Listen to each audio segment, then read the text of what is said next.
3 minuty do rozpoczęcia rundy. Bardzo prosimy o zajmowanie miejsc.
Jeszcze raz bardzo proszę o zajęcie miejsc.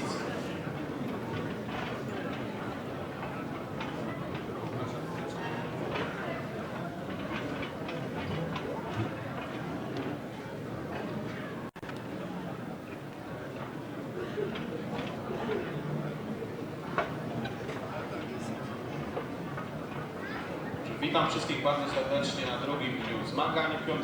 turnieju przyjaźni polsko-węgierskiej.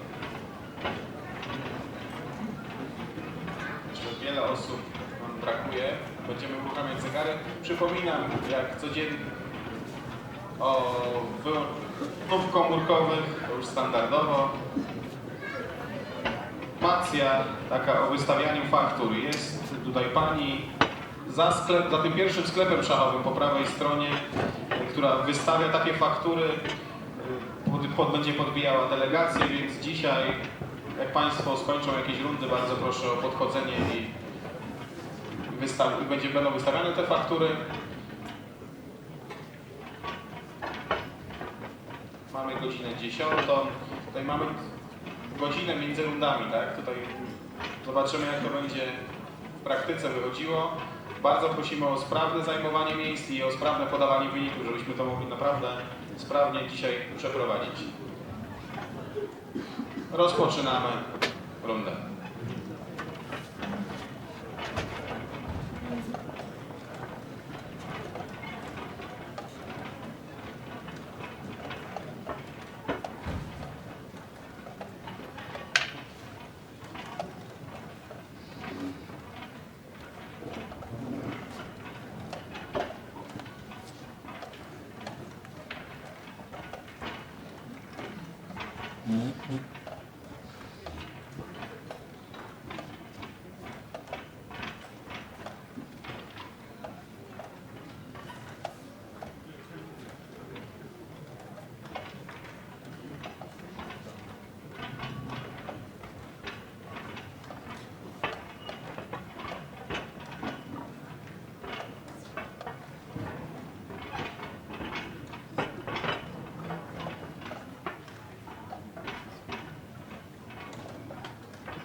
Welcome to the fifth Polish-Hungarian Friendship Chess Tournament.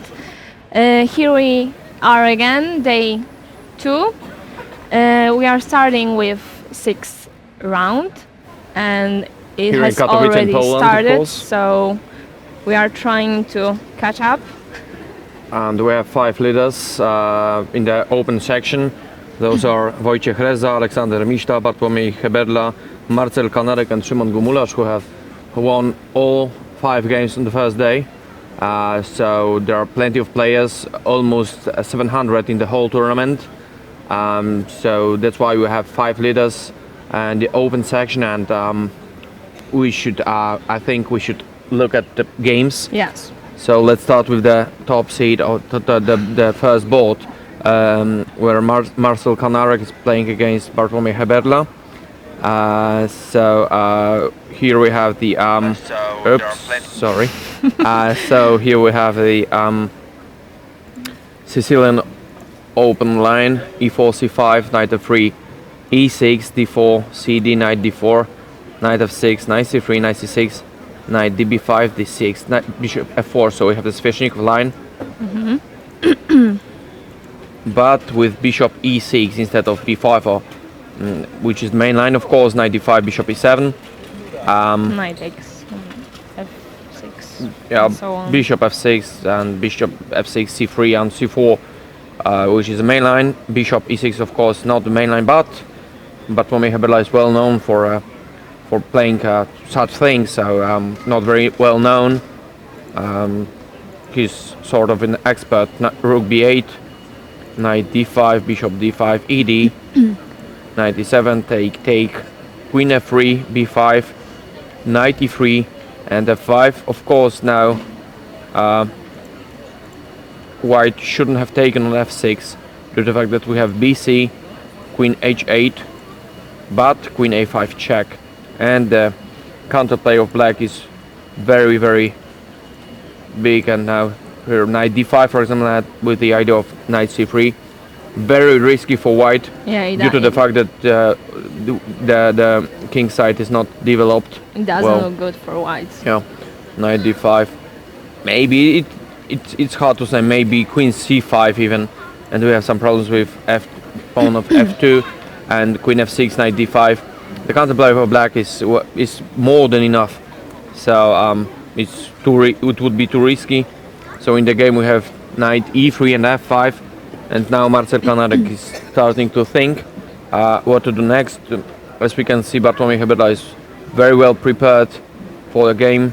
Yes, so what can we recommend to Kanarek?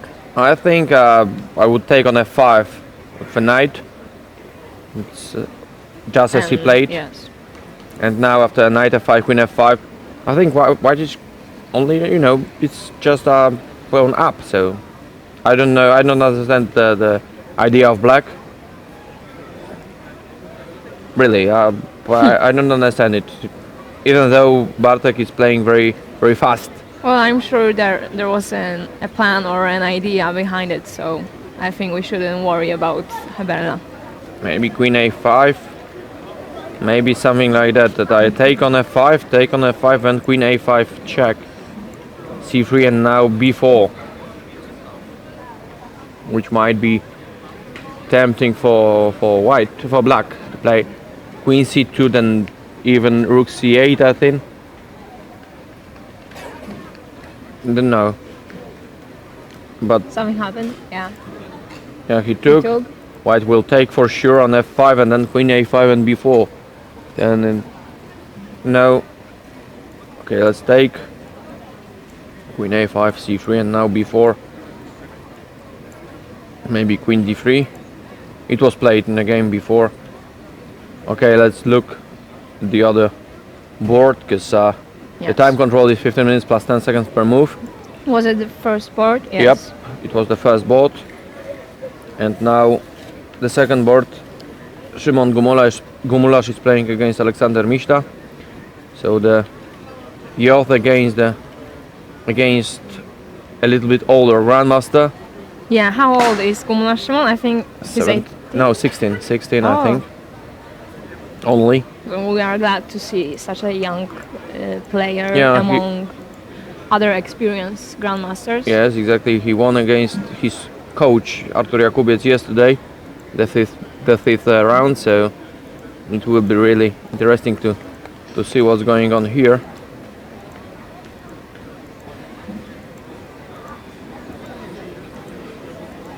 Knight f6, bishop f6, and what now? Szymon Gumularz started to think. So it's a regular opening, of course. It's nothing artificial or nothing new, of course. Still, I think white has a small advantage. Rook b1. He prepared himself against knight f3 check, of course. But now black would play b5, and I think there will be no advantage for white at all. And no problems for blacks. Exactly. Okay, go on. Carry on. Reza Wojciech, so it's our first day winner. Yeah. We can name him like that. Yes, he leads in the tournament, and he's playing against the top seed of the tournament, Sergei Azarov from Belarus. So let's see what happened in the opening. e4 is e5, knight f3, knight c6, bishop b5, a6. So Rui Lopez, knight f6, castle, bishop e7, rook e1, b5, bishop b3, d6, the main line, c3, castle, h3. So the Chigorin variation, knight a5, bishop c2, c5, d4, and knight d7. The other choice is to play queen c7 because it's the other line, very well known. I had to play last time in the Chess Bundesliga against Grandmaster Postny. Queen c7 line, I played d5 and it was quite an interesting game, but still here we have the different plan. Knight d7, knight bd2, ed cd, knight c6. I don't remember, I cannot recall the name of this variation, but it's also very well known. Take on e5, f4, knight g6, knight f3, bishop h4. It's very well known variation. f5 and now knight e5. So we can see that the time is much better for black. So I think it was in the preparation of Wojciech Reza. We shall see what Sergei Azarov will come up with. So it's still, we are just after the opening. Yeah, I think White is quite surprised, given the time or not. It's changed a bit. Yeah, but what's the idea if black plays h6? I'm really curious. Of course, I cannot play f6 due to the fact of that there is a hole on e6 and the white knight would jump here immediately. That's why I will have to play h6, and I don't know what's going on. What's the idea behind the knight g5? Me neither. Maybe f6 now. Yeah. hg, queen Queen h5, h5, yeah. gf. And what? Yep. I Queen don't see any. King g7 and rook h8 then. So I don't think it's worth to be played for white. But of course we just analyze it here. We're not playing. There's the difference. Like we'll have to calculate it very well to be sure that after h6 and f6 there is nothing. But I believe there is nothing actually. So I think h6 is the regular move. Maybe if it's risky for white, for black, then I would play. Yeah, h6 was played. If I would be afraid of knight g5 and f6 idea, I would play queen f6 if needed. But of course, I think it's not needed actually. Maybe after f6, bishop g5, but then g6, and I don't think that it's risky for black. So I don't believe in that position actually. Well, it's interesting what Azarov will play. Yeah, Sergei Azarov is very well known for his attacking skills. That's why I think he will play f6, but I think it's a good. This is what happened. So Yeah. let's look at the time. It changed a little bit. So f6 was played. Yeah. Okay, I would take on g5, bishop g5, g6. I don't think that the white has enough pieces to attack. So it would be not so. I think it's a good chance. It's a good chance for Wojciech Reza. Maybe something will happen with bishop on g3. Maybe he counts But how? on taking it How come? somehow. But I don't really see how it goes. Because then There's I would play always a place knight on d7 e5. for example, and then Yeah, bishop yeah. e5, and then the pawn on f6 will hang. So to be honest, I doubt that this idea of f6 is correct. Okay, let's move to the other game.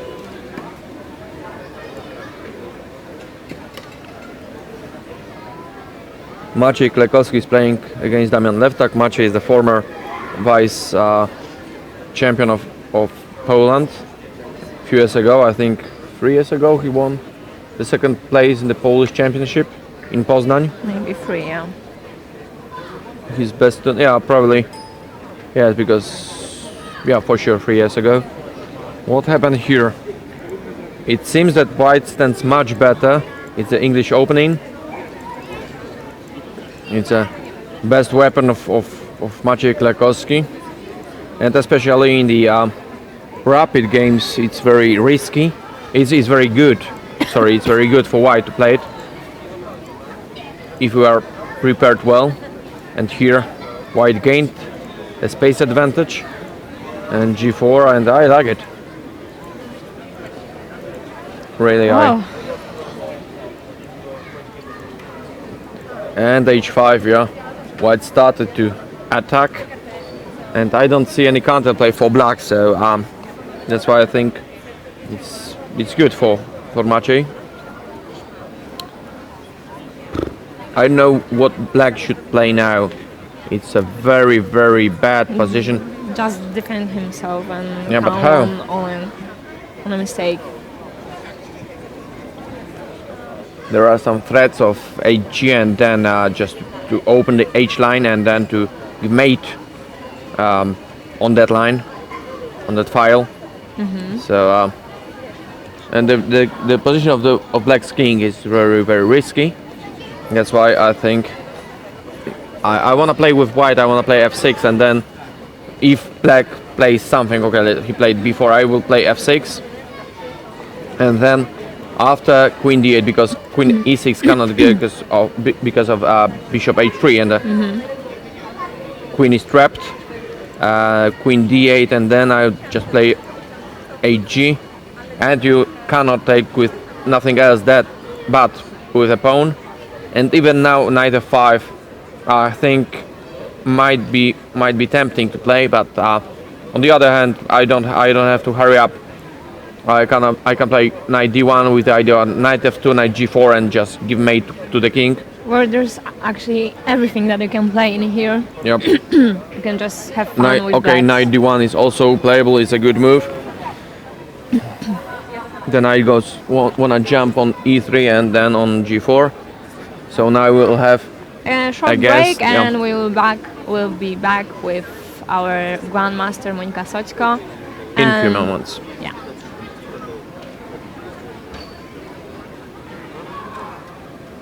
Marysiu. Siemka.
Witamy ponownie po krótkiej przerwie. Ze mną w studio arcymistrzyni Monika Soćko, medalistka, srebrna olimpiady, także mam tutaj gwiazdę ze sobą. Zacznijmy może od tego, jak się idzie w turnieju, od przyziemnych spraw, że tak powiem. Witam serdecznie. No niestety nie idzie mi najlepiej, nie idzie ku mojej myśli, ponieważ przegrałam wczoraj bardzo słabą partię z Sylwestrem Bednarkiem, ze świetnym zawodnikiem, ale niestety poziom mojej gry nie był świetny, był daleki od doskonałości i to mnie trochę przygnębia, chociaż wynik 4,6 jak na razie nie jest źle, więc cały czas staram się jakoś tam wciąż dobrze wypaść. Jednak ta partia troszeczkę pozostawiła niesmak mojej gry. Widzieliśmy właśnie tą partię. No ciężko mieć do siebie pretensje. Nie wiedziałaś, że tak się potoczy ta partia, że twoje figury będą tak pasywne. No ciężko było. No tak, ale z drugiej strony wiesz, jak przegrywasz partię, to masz pretensje tylko i wyłącznie do siebie, No. więc teraz mogę gdybać, tak? Trzeba było wybrać inny debiut, nie wpaść w ten wariant i tak dalej, i tak dalej. Ale generalnie jest się na czym uczyć, więc na pewno pierwsze co przyjadę do domu, to ta partia będzie pierwszą, którą przeanalizuję. Tak, to już fala błędów po prostu. Jak raz się zaczęło, to chyba już ciężko się wyjść z tego. Ale chciałam porozmawiać o innej partii, o bardzo ciekawej partii w trzeciej rundzie. Tamta przegrana była chyba w czwartej, tak? W piątej, tak. W piątej. W trzeciej grałaś z Gądzikiem Dawidem. Tak, czarnymi. Poleciał taki Patrzyliśmy na tą Niemcowic partię jakiś. cały czas i byliśmy bardzo rozemocjonowani. Naprawdę liczyliśmy każdy wariant, który może sama będziesz przedstawiać, co? Bo tak... Tak, no tutaj powstała jakaś obrona Niemcowicza. No, zaczyna się niby główny wariant, G3 rzadziej spotykana kontynuacja.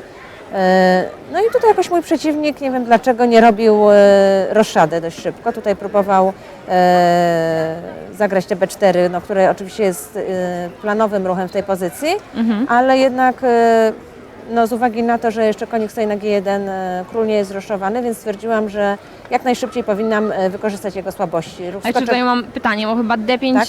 Niepotrzebne, prawda? Bo Oczywiście ściąga niepotrzebne. całe napięcie z centrum. Tak, trzeba było koniewczy jak najszybciej zakończyć rozwój. Przecież logiczną rzeczą jest, jeżeli mamy parę gońców, no to staramy się otwierać No tak, pozycję, tak. więc jeżeli ja bym zabiła na D4, nie wiem, czy bym wtedy zabiła, to tylko pomaga mojemu przeciwnikowi, tak? On szybciej rozwija swoje figury i gońce są bardzo aktywne, więc musiałabym coś innego wymyślić. Więc no, ruch D5 raczej na moją korzyść. Oczywiście nie można traktować tego w kategorii błędu, ale tutaj byłam, szczerze powiedziawszy, dość zadowolona z mojej pozycji. A jeszcze nawiązując do naszej partii ekstraligowej, gdzie też zagrałaś D5 w Filidorze, nie wiem, czy tak się gra białymi, bo wtedy ściągasz mi właśnie całe napięcie z pionka F7. Wtedy chyba było najdokładniejsze. No, bo też mi się tak wydawało. Znaczy ucieszyłam się, że mi tak zagrałaś, bo wtedy mogłam realizować swój plan na skrzydle królewskim, który no nie wyszedł, ale mógł wyjść, tak? No, ale Bo mógł G5 wyjść, zagrałaś chyba niedokładnie. Chyba w naszej tak, no. partii. Tam Tak, na pewno tak. były lepsze szanse. Tak, te D5 jest taki bardzo tricky move, bo czasami jest tak, że on jest, daje bardzo dużą przewagę strategiczną. przestrzeń na pewno. Na przykład teraz możemy później zobaczyć szybko moją partię, którą przed chwileczką rozegrałam. Po ruchu wieża 8, szybkie D5 jest bardzo dobre, bo zyskuje 2 tempa. Ale niestety w tej pozycji, którą my grałyśmy, nie powinno się zagrać D5 i teraz tutaj też nie było najdokładniejsze. Ale na moje szczęście ja dostałam grę, tak. więc postanowiłam, że tak powiem, napadać teraz na wszystkie jego słabości i jak najpóźniej no, nie dopuścić do tego, żeby on szybko zrobił roszchadę, po prostu nie dać mu gry, tak? Żeby inicjatywa była po mojej stronie. No, to poniekąd mi się to udało, tutaj ruchy rozwojowe robię wszystkie. No, po roszadzie grozi jakieś dama A2, nie wiem na ile to byłoby groźne i szybciutkie Szybko właśnie wieża przerzuciłaś A8. tej figury na linię A, no i przeciwnik twój ma problemy duże dosyć. No tak, no E4 wiadomo, białe kiedyś tam może chcą zagrać, ale no nie zmartwiłam się tym za bardzo, bo teraz okazuje się, że goniec na G2 jest poza grą. Wciąż białe nie mają roszady, a ja jednak mam bardzo aktywne figury.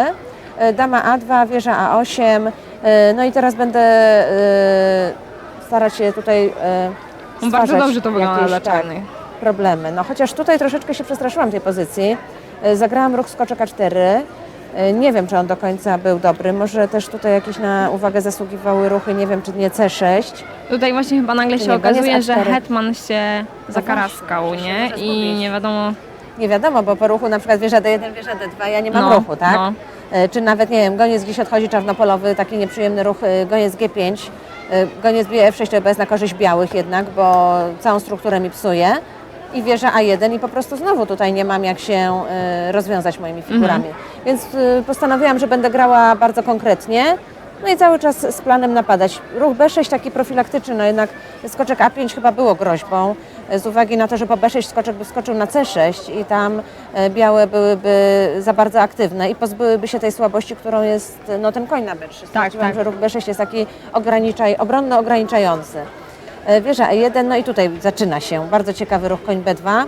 No i tu musiałam policzyć dość dużo wariantów. Czas się skracał, chociaż ja miałam ogromną przewagę zawsze przewagę czasową, tak, także. A mój przeciwnik tutaj w tych okolicach już zaczynał grać na mniej niż minucie, więc wydawało mi się, że powinnam tą partię jakoś szybko wygrać. No i tutaj chyba goniec A4, z tego co tak analizowaliśmy z Marcinem, nie wiemy, czy wieża A3 przypadkiem tutaj nie dawało większych szans niż No możliwe, goniec że wieża A4. A3, no ale tutaj takie jeszcze nie wiedziałam, jak to do końca będzie z tym biciem, chociaż tu nie ma czym zabić na B2, nie? Bo goniec B2 to wieża B3, dama B2, bicie i cały czas wisi pionek na B4. Tak. No możliwe, że wieża A3. Wiecie co, ja jeszcze szczerze powiedziawszy nie zdążyłam przeanalizować tej partii. Byłam u moich siostrzeńców, którzy nie pozwalają mi za bardzo siadać do komputera. A wczoraj miałam możliwość skorzystania, pójścia na mecz Polska-Iran, więc naprawdę było super. W ogóle Katowice są świetnym miejscem do rozgrywania turniejów szachowych, jak nie tylko siatkowych i też mam nadzieję, że w przyszłym półroczu w zasadzie uda mi się przyjechać na oczywiście Mistrzostwa Europy, które będą w szachach aktywnych. Wszystkich zapraszam bardzo serdecznie. Pod koniec grudnia tutaj w katowickim Spodku będą rozgrywane jedne, podejrzewam, z największych Mistrzostw Europy Rapid i Blitz. Tak, myślę, że pobijemy Warszawę, także my Ślązaczki tutaj trzymamy kciuki. Tak, czego Wam życzę, oczywiście. Tak. Wracając do partii, no to no okej, możliwe, że wieża A3. Tak mi się wydawało, bardzo tutaj skomplikowane te warianty policzyłam po koń G4. Właśnie nie wiedzieliśmy, jaki jest Twój plan i nagle poskoczek G4, jak z Marcinem, no Właśnie, rzeczywiście że na bicie, F2 tak, z daleka. wisi na F2. Tak. I w ogóle w pewnym momencie oceniłam tą pozycję jako blisko wygranej, że tam no musi coś być. No oczywiście na takim czasie ciężko policzyć wszystkie warianty. Tutaj wariant idzie dość forsownie. No ale niestety w tym momencie okazuje się, że jest ruch dama F1, który wcześniej przeoczyłam. Zagrałam wieża A2 dość szybko, no tu raczej muszę. I teraz w ogóle mój przeciwnik, tutaj tylko powiem, zamiast dama F1 chciał już ruszyć wieżę, bo widziałam, że te sekundy, no po ruchu dowolnym tam wieżą, no to podejrzewam od razu przegrana, no bo wieża Dama B2 tam, bije G2. no wieża B2 to chyba też nie może, bo tam jakieś było bicie i w ogóle, nie wiem, konie E3 czy szach, czy tam, a nie, wieża B2 to w ogóle bicie i koniec wisi, nie? Tak. No to też nie może tam zabić na C7 z matem, bo jest po prostu szach po jedynce i mat. Także jak już był ręką na tą wieżą, no to tym bardziej sobie punkt zapisałam. No i zdana sobie dama F1, nagle nie wiem, na 10 sekundach czy coś w tym stylu. No i tutaj troszeczkę spanikowałam, bo okazało się, że prawdopodobnie w tym momencie mam chyba jedyny ruch wygrywający. To jest coś chyba dama C2, jeżeli dobrze pamiętam, ale nie wiem, czy w tej pozycji, bo nawet mój mąż analizował już tą partię, bardzo mu się spodobała, pochwalił mnie za nią, co rzadko się zdarza, pochwalił mnie jako męża, więc jestem bardzo z tego powodu szczęśliwa, ale no ciężko, sam powiedział, że ciężko w partii przy takich szachów błyskawicznych, No tak, właśnie. w takiej skomplikowanej pozycji, tutaj bez figury jestem, tak, muszę znaleźć jedyną drogę, która prowadzi do wygranej, ja jej nie znalazłam. No i partia potoczyła się tak no niezupełnie. Tutaj świetny ruch H3, też na sekundach zagrany. I niestety moje figury jakoś tutaj się nie mieszczą, nie mam wielkich gruźb. No właśnie nagle okazuje się, że jesteś bez figury, Dokładnie. a pionków wcale nie mam dużo. pionków wcale nie jest dużo, no. Tak. Przepraszam, coś nie działa? Czasem nam się zawiesza, wiesz? Aha, okej, czyli tym, tak? Czy jak? Chyba tak, Dobra, no. poleciało. Wieża A3, no to kolejny świetny ruch wieża A3. No, nie mogę wieżą odejść, bo oczywiście mat na A8. Tak. Muszę nie wymiany Twojej najaktywniejszej figury, prawda? Tak, a przede wszystkim wymiany, prawda? No strona wiadomo silniejsza, z przewagą materialną wymienia. No i tutaj oczywiście przegrywałam forsownie po ruchu bicie, nawet nie bicie, przepraszam, tutaj był ruch chyba wtrącony dama F5. Możemy przestawić. Tak? A czekaj, nie wiem, czy dama F5, czy nie, przepraszam, dama F5 nie ma wieża G2. Albo bicie, wiesz co, może nawet nie wiem, nie jestem pewna, czy ten ruch, czy po prostu zagrać, chyba najprościej to może po prostu zagrać tak, bicie, bicie i mój przeciwnik zagrał tak, dama B5, co dało mi jakieś szanse, a zamiast tego mógł zagrać ruch dama F5. F5, Wstępem na wstępem i skoczka. prymitywne podwójne uderzenie, No, mat no, no. na C8 i skoczek wisi na E4. I w tym momencie prawdopodobnie zrezygnowałabym z tej No. figury, po prostu mi się poddała, no bo niestety bez 2 figur, no to już nie jestem nic w stanie zrobić. Kompletnie mi się to udało, bo... Niby narzucający się ruch, ale jednak presja czasowa dużo robi, więc... Oczywiście, no tu wydawało się, że dama B5 to sama groźba, tak? Tak, Później tak. jak dama C6, wymiana od razu szybko hetmanów. No ale jakimś cudem możemy szybko tą partię zobaczyć do końca. Udało mi się zremisować. Co prawda jeszcze miałam swoją szansę. Tutaj król F8, bicie. No i okazuje się, że jednak mam 4 pionki za tą figurę. Jednego nawet mogę stracić. Ważne, żebym miała pionki centralne, dwa Tak. wolniaki D i E. Król jak mój szybko przyjdzie, jakoś na razie jest troszeczkę bliżej od białego króla, bo król biały na H2 jeszcze dość daleką ma drogę do dojścia do centrum. No i stwierdziłam, że okej, nawet po wymianie hetmanów mam jeszcze jakieś szanse. Cały czas grałam tą partię, muszę powiedzieć, na wygraną. I to mnie niestety troszeczkę zgubiło, bo tutaj w tym momencie, no tu prawdopodobnie F5 niedokładny ruch, ponieważ nie powinnam dopuścić do ruchu B5. Do blokady swoich pionów, tak? Tak, no prawdopodobnie trzeba C5 było chyba, zagrać tak? C5, tak. No ja myślałam, że i tak będzie jakiś B5 i potem F5 szybko ten król wraca, a okazuje się, że jednak mam kolejny atut. Gram szybko E4, król F6, król E5 i nie mam 2 wolniaków, a mam 3 wolniaki. Tak. Pionek nie stoi na C7, tylko stoi na C5. Na C5 Więc jest różnica. Tak, to była Potem niestety... okazało się twoją zgubą właśnie ten Tak, pion na B5. C7. I ja myślę, że tutaj już jest obiektywnie remis. No ale oczywiście ja cały czas widząc te jego 10, 12, 2 sekundy w pewnym momencie jakoś nie dopuszczałam myśli, że zremisuję tą partię. Jakoś jeszcze nie wiem jakim cudem, nie wiem jak, bo nie mogę sobie tego wyobrazić do teraz, ale miałam nadzieję, że wygram tą partię. No tu pochodziliśmy, porobiliśmy parę ruchów, no i widzę, że nic się nie da zrobić. O, znowu się zawiesiło. Tak, no. W okolicach gdzieś tej pozycji mój przeciwnik zaproponował mi remis, co oczywiście szybko odrzuciłam. Stwierdziłam, że no, niczym nie ryzykuję, w związku z tym parę ruchów mogę popstrykać, W zasadzie tak. a może gdzieś go tutaj oszukam. Znowu się nam zawiesiło. No niestety partia skończyła się tak, że nie udało mi się oszukać mojego przeciwnika, oszukałam siebie sama. Zagrałam za szybko ruch pionkiem i no to jeszcze było ok, no tutaj jeszcze powiedzmy nie przegrywam, ale tutaj niestety ruch E3 już taki dość kontrowersyjny można powiedzieć. No i dalej trzeba było powtarzać te ruchy, no ale ja oczywiście nie, tak. No i okazuje się, że teraz białe już wcale nie muszą powtarzać, bo pionkówka jest wygrana białych, bo zdążają tam w jakimś wariancie, nie wiem, nawet król F2, tak. No i tutaj nastąpiło tak. Gdybym zagrała zamiast król bije H3 król F2 i tam król po prostu szybciej idzie po pionka, Tak. czy nawet król E4, tak? I król bije na H4 i jest wygrana. Co z tego, że mam tutaj pionka więcej, jak nic, nie mam przełomu, nic z tym nie zrobię. Tak. No i partia potoczyła się tak tutaj dość niefortunnie, ponieważ no to już nie ma remisu. Tutaj podejrzewam jest jakaś wygrana techniczna. Może niekoniecznie ten ruch, może trzeba było spróbować przez król E4 po prostu, tak? Ale z tego co liczyliśmy, to chyba i tak Czas zdążałaś. A, czyli że idę dołem, tak? Król E4, król F2. A, już możliwe, że król E4 mam król F2. No ale tutaj tak jak mój przeciwnik niestety zagrał, no to od razu mam remis, tak?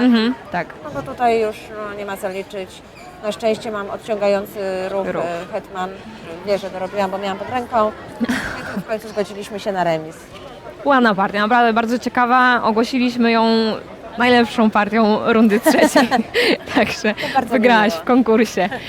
Jeszcze mam pytanie o Twoje plany startowe. Wiem, że jedziecie na drużynowe mistrzostwa świata, tak? Tak, dokładnie. 15 czerwca wylatujemy całą drużyną, kobiecą, jak i męską. Trzeba zaznaczyć pierwszy raz mężczyźni dzięki zdobytym 7 miejscu na Olimpiadzie w Baku mają prawo grać w drużynowych mistrzostwach świata, więc dla mężczyzn jest to ogromny sukces, ogromne wyróżnienie i Tak, prestiż. I tak się złożyło, że rozgrywane są te mistrzostwa w jednym miejscu. Dotychczas tak nie było, więc lecimy dwoma ekipami bardzo silnymi i mam nadzieję, że wraz z drużyną, z Jolą Zawadzką, Kariną Szczepkowską, Klaudią Kulon, Asią Majdan powalczymy o medalowe Właśnie miejsce. chciałam zapytać, czy zmieniacie skład, no, ale zwycięskiego składu się nie zmienia, ale Znaczy, widzę, że troszeczkę się zmieniło, Asia Asia Majdan za dochodzi. Mariolę Woźniak. Za Mariolę. Mariola nie grała w Mistrzostwach Polski, więc to ją troszeczkę zdyskredytowało do tego, żeby była nominowana. Asi też bardzo dobrze poszło chyba nam Tak, z a tego, z drugiej co strony Asi bardzo pamiętam. dobrze poszło. Mariola miała swoje inne plany, matura, teraz wybór studiów. Więc No wiadomo, pewnie, już że- ten wiek Tak. trzeba co odbębnić, że Dokładnie. tak powiem. Dobrze, dziękuję bardzo za wizytę. Dziękuję. Powodzenia w dalszej części turnieju. Dzięki.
Hi, we come back to the analyzing games of the 5th Polish-Hungarian Friendship Chess Tournament here in Katowice in Poland. Yes, the run is coming to an end. Yep. So it got a little more interesting. Let's see what is happening. But on the other hand, the game of Monika was really also tempting. Yes, yes. It was worth to be seen. So it was not. It was necessary to talk about it. So Bartek Hebedla is playing against Marcel Kanarek on the first board, and White is pawn up. But of course, Black has some counterplay. And here we have the time troubles of both players. So it's hard to say what to play. Rook d3 maybe on g4 was played. I think it's a good idea. And here Bartek is just pawned down, and I don't think the counterplay of Black. I think Marcel stands much better. The king of Black may be attacked rook d3 and then rook h3, for example, and some problems with h7 pawn. On the second board we have the game of Szymon Gumularz against Aleksander Mishta. Black is winning. Somehow I really enjoy the position of Black. White will have severe problems. So here I think Black should be winning after knight d2 and then knight f3 check. But on the other hand, I cannot play queen e3 because of the knight f1. So the threat of knight f3, White cannot do anything against it, so Black is just winning.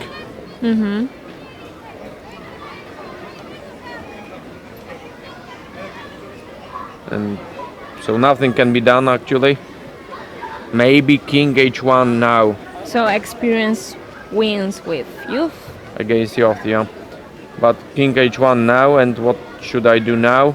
Because of the, oh, I have still Knight F3 and then Queen F1 mate, so Knight D2 was played and Black is just winning. Yeah. I don't know whether we have the... We can Yeah, see we that can game. see Alexander Misha I know. and the game. But okay, let's see, because there is a very interesting game of the Wojciech Reza against Sergei Azarov. What happened here is just, you know, very... Here I was surprised after E5, which was played by the Belarusian Grandmaster. Can we see Here. Reza and Azarov on the screen? Can we do that? I thought Queen F4 will be played here instead of E5. Queen G5, maybe G5 was better. Because now white off. Okay, it was a sacrifice of the quality. But still, I think Queen H5 check here and Rook G7. And now, what should maybe Rook F3? You know, it's a very Rook F3 is very dangerous for Black. So playing Knight G5 and then F6 paid off, I Yep. guess. And now Black is just losing. So Sergei Azarov will win his game. Maybe he already won that game. Alexander Mishta won a game against Szymon Gumularz, as far as I can see. Bartłomiej Heberla won a game against Marcel Kanarek. Somehow. I told you that there was a plan to win, Okay, obviously. But still, I don't believe that after E5, A5 I should lose it. Day 3. Yeah, the pawn just came. There was a really big problem. So I think he missed A5, A4. He didn't think, Marcel didn't think it's so dangerous, but it turned out it is. So Bartłomiej Heberla has 6 points out of 6 games, just as Alexander Mishta, who won against Szymon Gumularz. Well, I guess it will be the next round where we'll play against each other. So let's see who will play then. So 6 Wojciech points. Reza will lose. So we have 2 players who have won all the games. Yeah. Maciek Lekowski won his game against Damian Lewtak. Sylwester Bednarek played till the very end of chess game. Namely, we have only 2 kings on the chessboard. It is worth adding that Jonata Zawadzka is the first woman in the tournament. She has... So far, the best, yeah? Yes. She has 5 points. So...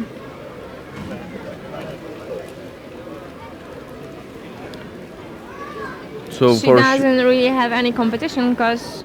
No, Oh, she Monika does. Monika Soczka. Soczka has 4.5 points. So I guess she has to watch her back. For sure.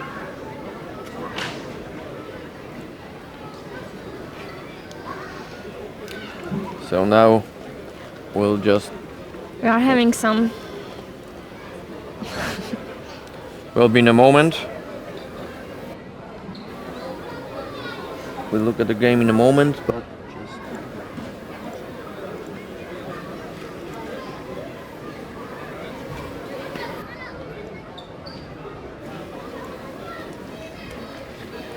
just... So...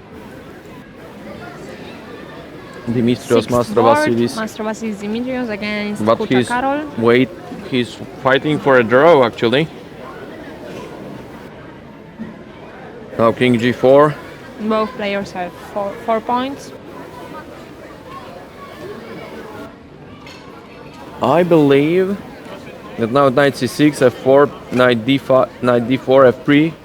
I will have to take it. Take a pawn. So knight c6, f4, maybe knight e5, f3. And what? And just I cannot king e4, a6, king e4, a6, king d5. I cannot play it with black. Yeah. That's why I will have to lose a pawn on c4 and just make a draw. Of course, Dimitrios Mastrovasilis will not be satisfied with the result, but on the other hand, his position was so bad that he should be, he should be satisfied with the result of a draw. But still, I believe that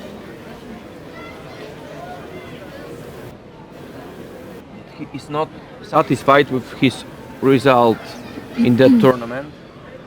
Zbigniew Pakleza has drawn a game against Aleksander Kumala. Jacek Gdański won a game against Kacper Żochowski, so we'll have plenty of players who have Finished their games. yes in that round. Carlos Alvarado won a game against Piotr Piesik. Oskar Wołoch won his game against Grzegorz Nasuta. Krzysztof Budrewicz lost his game against Konrad Bush. So we have plenty of games which are already, I think almost all of them are finished. The boards, we have 36 boards that are being broadcasted, so I think we just came to the end of a round. So we have two leaders, Yep. which are Mr. Alexander and Heberla Bartłomiej. So the next round will be very interesting because they will probably play against each other. For sure, because there is no on other the way first board. actually. Yes, yes. And we will be here from the beginning Yeah. So in a moment we'll come back. Now we have a with the small seventh break. round. Seventh? Yeah. Seventh.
Hi, the 7th round of the Polish-Hungarian friendship tournament, chess tournament in Katowice in Poland.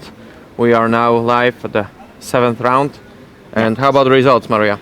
We have results after 6th round, and the first place is Hebela Bartłomiej, the second Mishta Alexander, and they both have 6 points Out of 6, so. out of 6, so it's a great result. And So after that round we'll have for sure nobody, maybe only one leader or players, no player with the maximum amount of points. yes, yeah. And the third place, Azarov Sergei. So How many players who lost half of a point only? Just 2. Just to Sergei Azarov and Maciej Klekowski. Yeah. For sure? So why don't they... Oh, because they have played to... Yeah. They have played against each other, so that's why on the second board we have a game of Grandmaster Jacek Gdański against Grandmaster Sergei Azarov. So let's look at it. They played faster. They played much faster than Alexander Mishta against Bartłomiej Heberla on the first board. So here we have the in a moment we'll come back.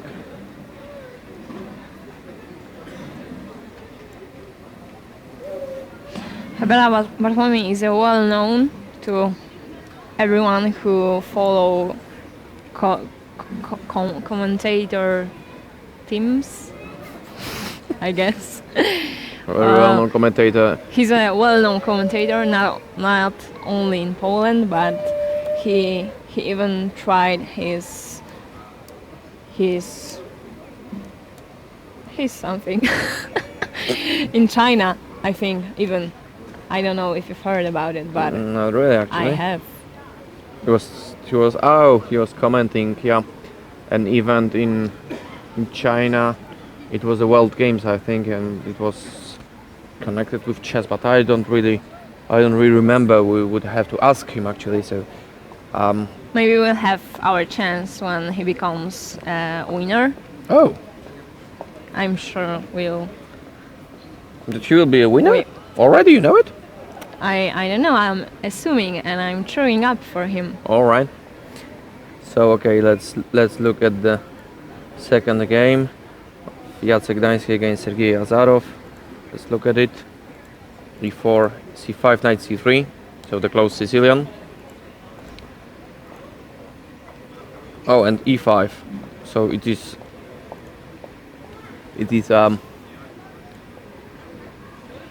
quite Unusual. it's not usual move. It's already play. Of course, it's playable, but still, I think that black may choose between E6, G6, D6, but E5 loses the D5 square, which is not the best for him. But It is playable. it's playable, and that plan of Jacek Gdański of going to E3 is of course very well known. And I think White has a small advantage. Of course, Queen stands on D2. It's not very placed, not very well. That's why Bishop G4 was played. But still, I think White stands a little bit better here. Knight ED5 with the idea of F4, and with the attack on the king side.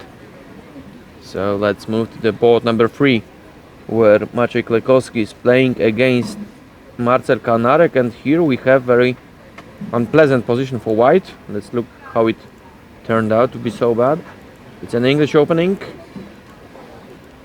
C6, knight F3, so it's an Alapin line, but black is just a temper down. So A5, D3, A4, knight D2, ED, ED, bishop C5. So now I can play queen E2, but there will be king D8 and some problems with the pin on E line. So I think that now I have to play knight E4, but then I will just, okay, it was played, and now black can just take on E4, take and bishop d4. I don't like that position of white because it maybe knight d6. I don't know. Well, there's a big problem with a pawn on like, f2. Yeah, I can even with black play take on e4, take on e4, just give a check, bishop d2, and now play d5 for example. And I think It will be hard to make a castle. or maybe I can castle immediately now, and black is fine. So I believe white doesn't stand very well.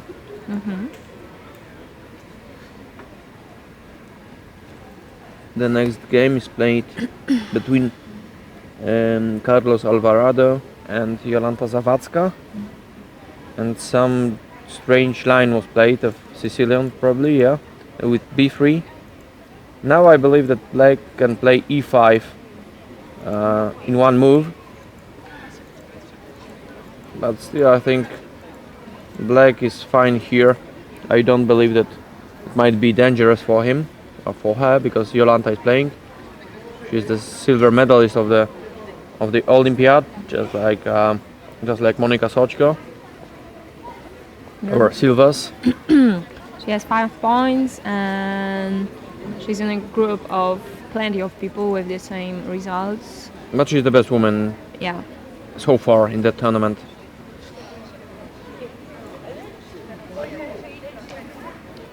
So quite interesting game. D4. Sylwester Bednarek is playing against Konrad Bush. D4, knight f6, bishop g5, just like against Monika Sochko when it was played some sort of e6, knight c3, d5, e4, and we had the French opening. And as we remember, Monica had some real problems. Yeah, Sylvester won with a great ease. So, but here I think black is not worse. I can't take off on f5 for sure because of knight e5, and the bishop on c4 cannot be protected. The queen is hanging now, so it's white cannot do it. And if not, then the knight will go on f6 and e4, which I believe would be quite good for black. Szymon Gumularz, who lost his game against Aleksander Mishta in the last round, in the round number 6, is playing against Wojciech Reza. Let's look what happened here. E4, G6, so the Pierce opening with C6. I don't believe in that type of position, but okay, it's, in a rapid game you can do much more than in a regular game. So what do we have here? Knight d4, pawn. Okay, I was thinking about taking on c4 and then after queen c4 to play rook d7, but I think that I have one of the moves is knight e6, so black cannot do it.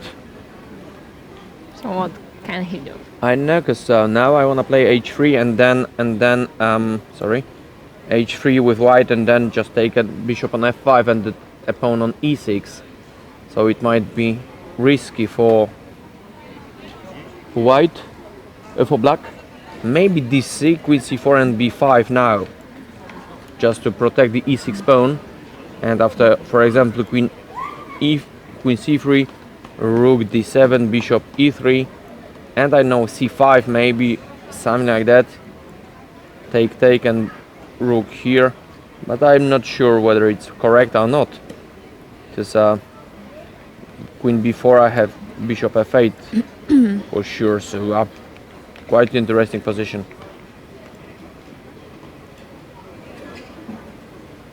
Szymon Gumularz has plenty of time still, so They both lost their games in the previous game round, so I think they both want to win desperately. yeah, for sure. So Kamil Kubica is playing against Mirosław Lewicki. White stands a little bit better, but nothing very serious. Radosław Barski is playing against Tomasz Rak. And he stands better. But here, What happened with Master Vasilis? I think he lost a game against Marcel Kanarek and then didn't win against Karol Kucha. yeah, Even made a draw. he even had to fight for a draw. So, so it's not his tournament. We can already say because of the fact that almost 700 people are playing here in the whole tournament. It is unlikely for him to go back to the top. Yep, because too many people are playing actually. So I think.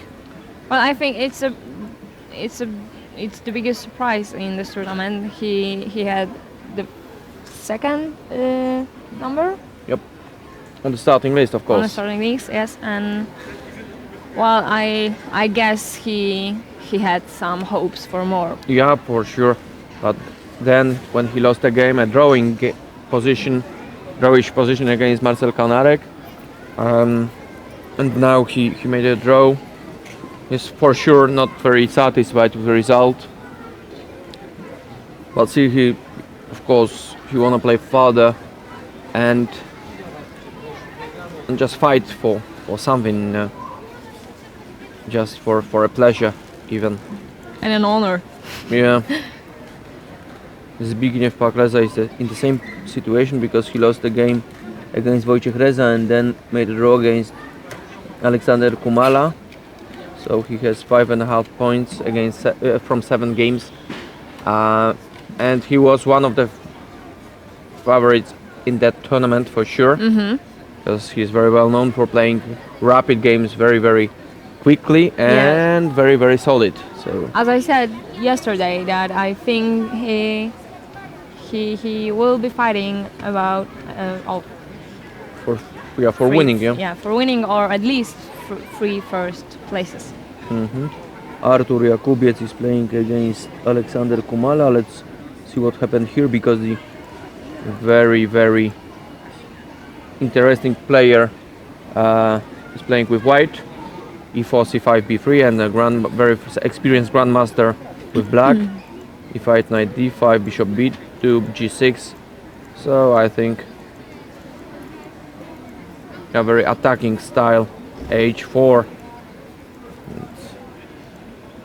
He sometimes starts a game with H5, or even Aleksander Kumala D4, E6, C4, G5, for example. So he's a very tricky player, and his ability to attack is very nice to be commented.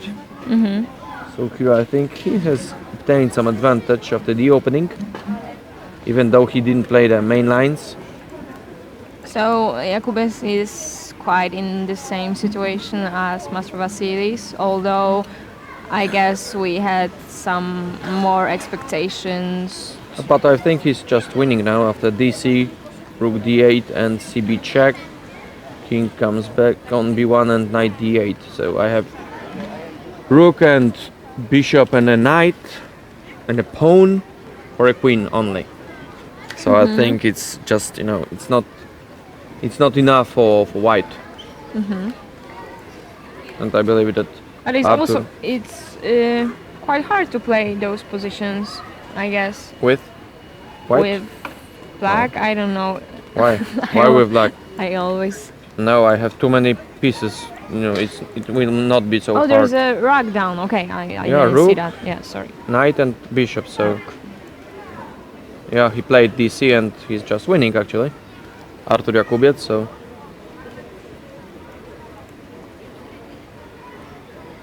next game Daniel Sadzikowski against Michał Flasiński. Daniel Sadzikowski is of course not satisfied with his result. Actually, he told me during a break that he's actually fighting almost against himself, because due to the fact that it's very hard for him to play this tournament. He's not in his best shape for sure, and we can even see here in that position that black is okay. But you know, sometimes Now we can. Oh. sometimes it is so that you don't play your best, and you have to just, you know, come to the end of the tournament and play the next one. He would be satisfied, I think, if he plays well in the European Championship in Minsk. So they start in 1 week. So this tournament is just, you know, For fun. For fun, yeah. Already for fun, for sure. E4, C6, D4, D5. So we have the Caro-Can defense. You remember he won one game very quickly, when he took on D7 yesterday. Yeah. His opponent missed some tactics, some easy tactics, but here it's different. Bishop went on G6, and I don't believe that white has any advantage at all. Okay, I could have played also Queen G4, but then black would have to agree for a threefold repetition. But he is satisfied. Michał Flaszyński is satisfied with his position, so no doubts that he wanna win. Even though he's playing against a very strong player, Daniel Sadzikowski won his, I think, first Grandmaster Nom last time in the second Bundesliga in Germany. Where he made his second. Second, yeah, it was second. Second, yeah. All right. Grandmaster Norm. When was the first one? Do you know? No idea, but But it I'm was the pretty second. sure that it was the second. Yeah. All right. So his rating is very high in the regular games, in the classical games. So to 550 to 540 or 60, you know, in that range. But in the rapid games, his elo is much weaker. Maybe Well, that's no surprise. I there's no guess. surprise. Yeah, this tournament just, you know, shows why. Yeah. Aleksander Miśta is playing against Bartłomiej Heberla. Both players started quite solid. So knight f3, c5, c4, knight c6, and here d5, d4, and a3. It was like, you know, Queen's Gambit accepted, but with white. CD, ED, Bishop e7. So here we have the Isolani on d4. Isolani. So both players are really, we know those positions, how to play them. But I believe that Bartek Heberla lost a little bit too much time for such a position. Yeah, that's always a bad sign for rapid No, games. he plays too slow actually. Yeah? Maybe there is a draw offer and he thinks whether he should agree or not, accept it. Well, it is worth mentioning that the stakes here are big because the winner wins 4,000 zlotys, I guess. Bishop g5, yeah, 1,000 euro. Bishop g5, bishop g7. What happens after knight e4? That's my question, because if I take here on d8, I have knight d8. So I just cannot do it with white. But I don't think that white has any advantage at all. Queen e2 was played. But still, I think it's good for black. It's a already good position for black. Okay, let's move to the second board, where Jacek Gdański is playing against Sergei Azarov.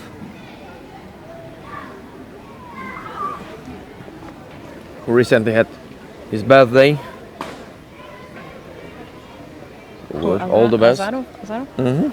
Sergei, Happy birthday. make your wish, happy birthday, and so on. But still, I think it's a good position for black, due to the fact that if I take on f4, with a knight.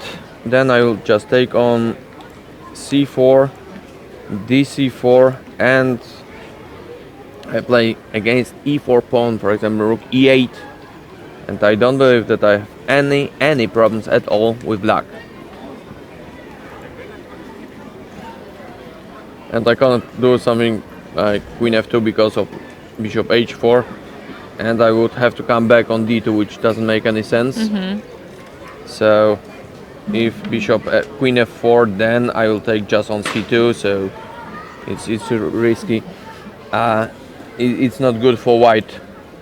But maybe queen d1 now, just to play c3 and then take on f4 with a bishop.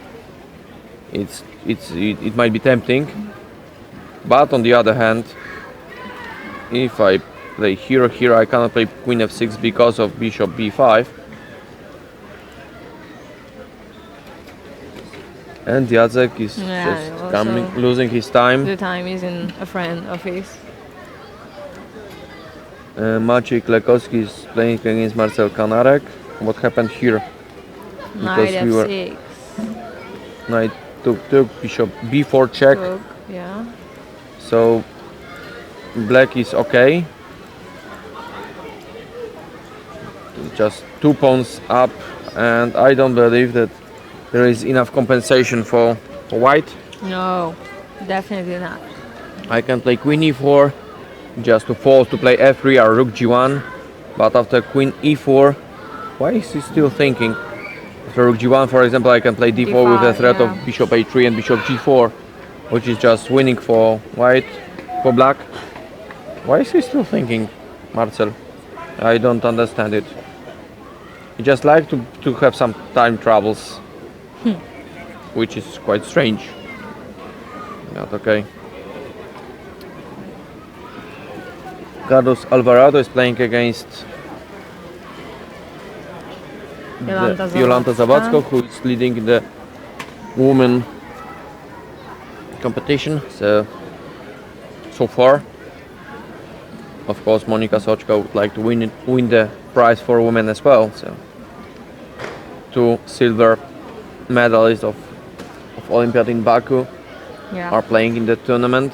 Let's remind our viewers that our team, Polish team, men and women, will be playing pretty soon on World Team Chess Championships in Katowice in Russia. And it is all thanks to the main sponsor of the Polish teams, Lotto, the company Lotto. So let's move to the So we other keep game. our fingers crossed and hope for sure. the best results.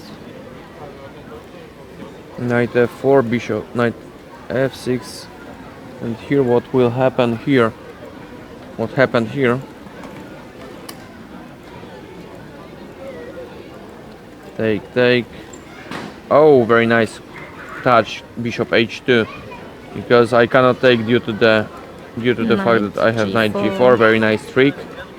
That's why king h1 was played. But I just can take on f5, so white is a little bit better.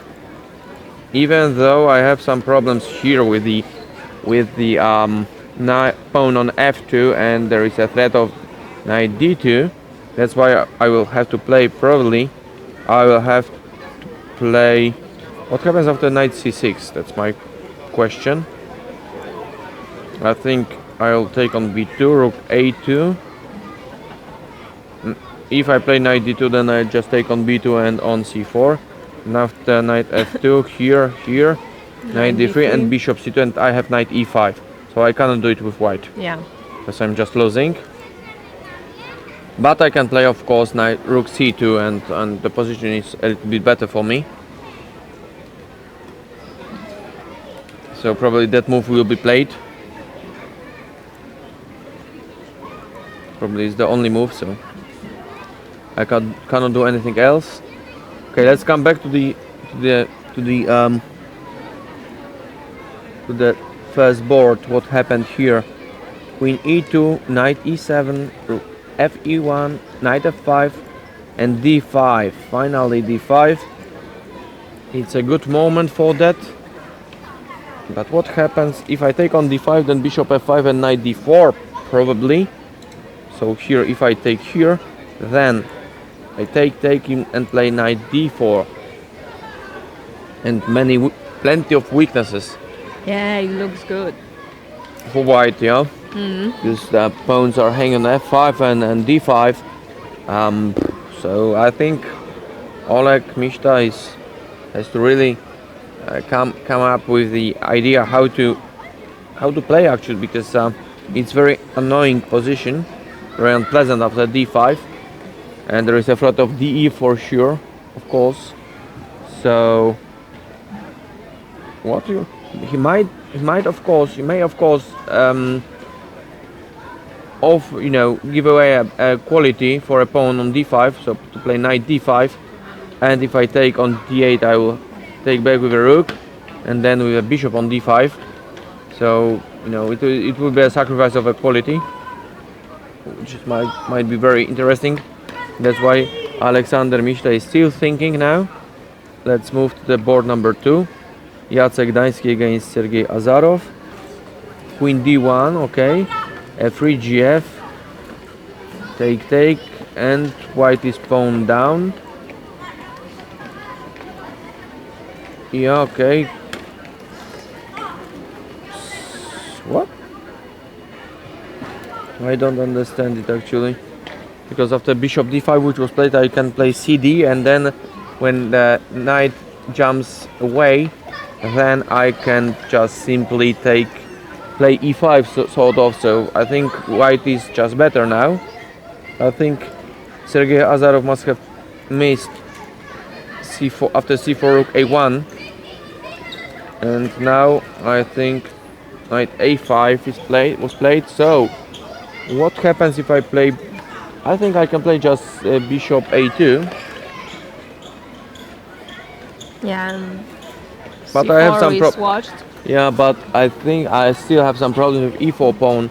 If black plays rook e8 and then queen e7, I might have some problems with that pawn, because then knight would jump on b7 and c5 if needed. But to be honest, I think white is better. Yeah. I would prefer white. It isn't really dangerous, so. So if I had to choose, I would choose white. Marcel Kanarek against Maciej Klekowski. Queen g6 was played, h4, d6, h5. Oh, very nice development of a rook on the h4. So here, both players. See that again after. Yep. There was a queen on d3. Yep. When we last saw it. And I'm queen g6, curious what happened. Queen g6 was played. Queen g6 was played. And we were talking about queen e4. e4. Yeah, I think it was better. And now after h4, white developed his rook via h4 to f4. So white is 2 pawns down, but the time of players, Maciej Klekowski has much better time. As far as chess24 is correct at that time, which we know it's not always correct. So let's move to the other game. Alvarado Carlos against Jolanta Zawadzka. King on e3. I don't believe in such a position. Really. The material is equal.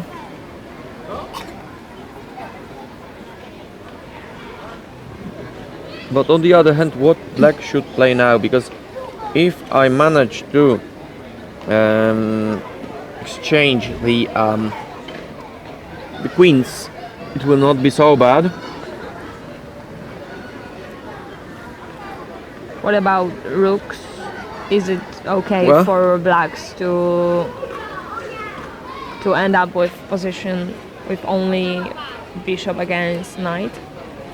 In such a position, it's hard to say, because if black manages to come with a king on d5, then I think it would be preferable for Kim. But I think it's not worth to do it actually. With a rook and a bishop, it's okay, but only a bishop against the knight. It's not. You know. I feel like, you know, losing some advantage. Okay. What happened here? Knight c6 was played, and bishop g3. I thought bishop b2 and then knight d3. And here after knight f5, black just lost a piece for 2 pawns, which I don't believe is enough. Yeah, I think black is just winning. After rook d1, I just take with the king, yeah. And now the bishop is protecting white from the march of the b pawn. So I think white is just piece up, so he should win.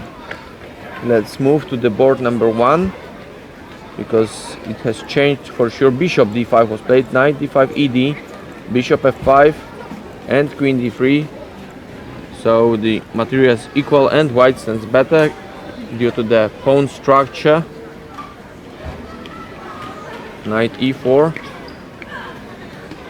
It hangs on b2, but I always can play bishop f4, and then after bishop f4, for example, I can play queen e6, just, you know, to improve my position with my pawn structure.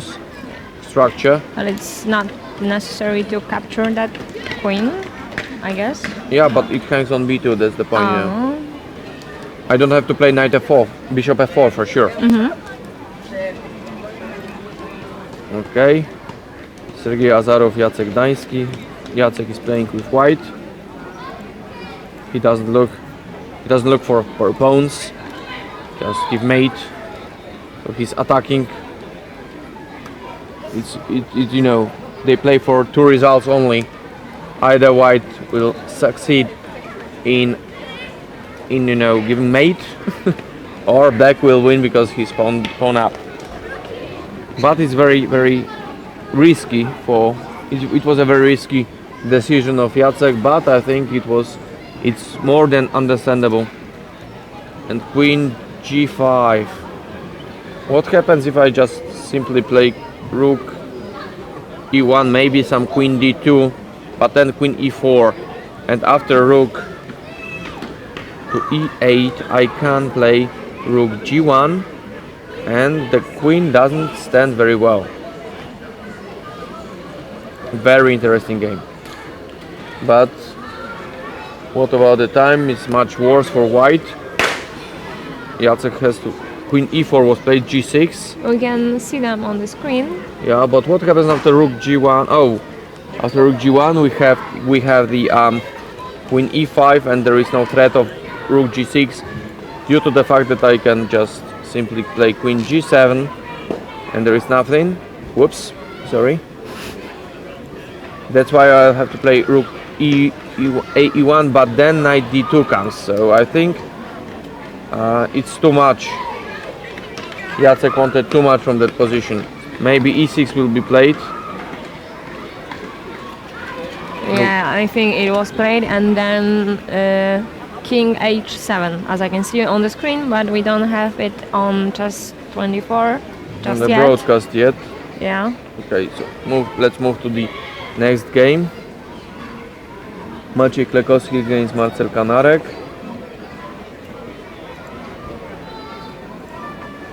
It looks as if black lost on time, but it's for sure not the truth. Yeah, but only 13 seconds of black. That's not a lot of time. Yeah, but still you have this additional 10 seconds per move. Bishop d2, rook queen f6 was played. But still I think it's, you know, very risky for black, because all white pieces are developed, and we have the problem with a g7 pawn.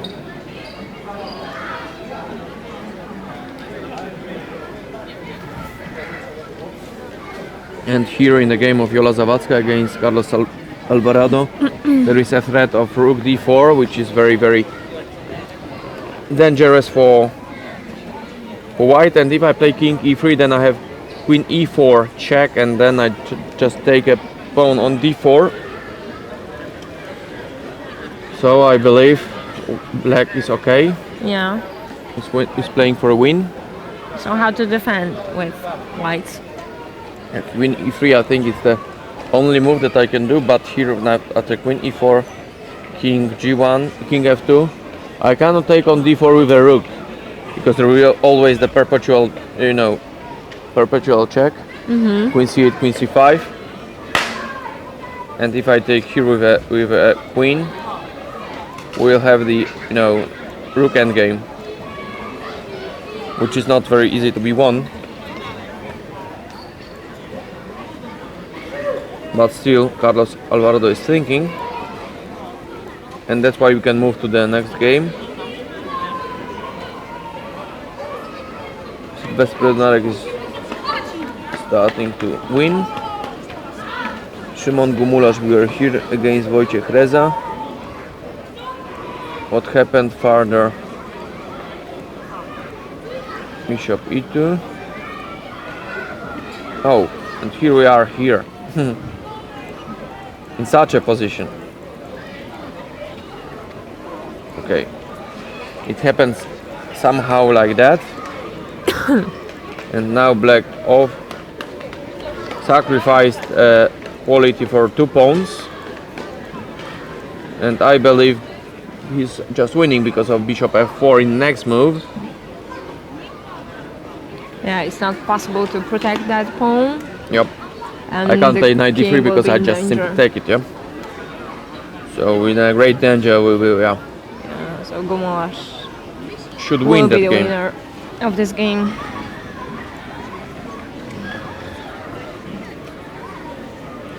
Oskar Wołoch against Rafał Przedmojski. I think he's winning, although it's a pawn endgame. But the problem is that the pawn on c6 is hanging, and the pawns f2 and e3 are together, and they cannot be taken. And that h5 pawn is, just stopping those two on h6 and g7. But of course, it's the good idea of Rafał Przedmojski to play it. To play g6, very, very tricky. It's the idea is to play hg and h5. Well, it has to be well fought if played. So I guess he knows what he's doing. And here, king here, and I don't have enough time with white probably. But on the other hand, maybe we will end up with a draw. And now a knight. That's a joke. Nailed it. So let's look at the position. e4 was played immediately. So after h4, it's very, very nice endgame. e5 here, and now e6 and king d6, e7 and something like that, and probably it will end up with a draw. So very nice game. Okay, Kamil Kubica is losing against Mirosław Lewicki. Radosław Barski gave a mate. Let's look at it because it looks very nice. Bishop f6, that's the class.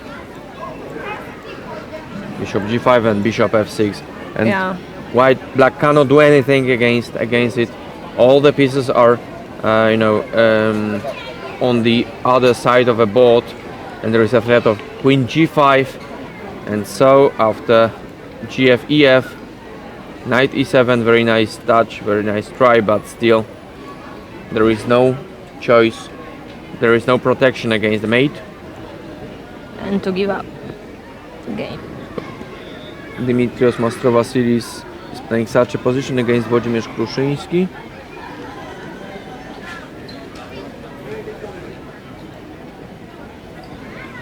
So it's very interesting game. Okay, let's move to the board. The Number first one. one, yeah, the most interesting one. Plenty of games are interesting, but still No, but this is the most important. important, yeah. When looking at the whole tournament, because the games for all players are important, in such Yeah, an of course, event every person is Yeah. important in life, in life, in the world. in the world, yeah, exactly. Even Daniel Sedzikowski is an important person. Few minutes. So let's look. He will be a grandmaster someday, after all.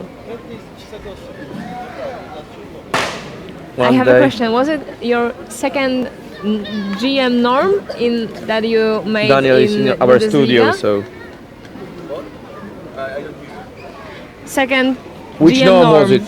On the Bundes- It was second. Where was the first one? First one it was in Fano in Italy. In Italy, okay. 2 years ago. 2 years ago, okay. Okay. Quite far distance. Yeah, but still you have your eternal life to do it. So. Yeah, like Tomek Borakowski. Okay, Aleksander Mishta is winning against Bartłomiej Heberla on the first board, so he will be a sole leader. 7 points out of 7 games. What happened in a game of Jacek Dański against Sergei Azarov? King h7, queen 6. There was a sacrifice of the quality, but it's not so easy. Because why with the bishop? Why didn't he why didn't he take with the queen? Oh, there was queen f7. No, rook f7 maybe because of the rook g1, queen f4, and I would most probably, if I take with the queen, then there is a queen rook f7. I protect h6 pawn and h7 point square, so that's why Jacek took with a bishop, but now the queens are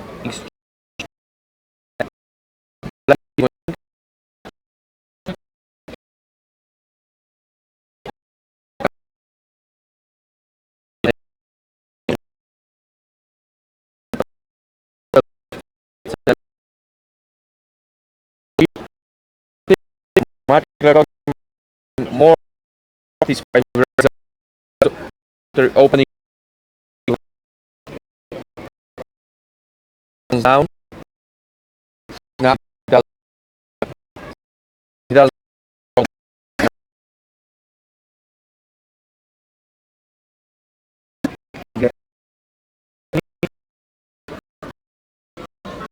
what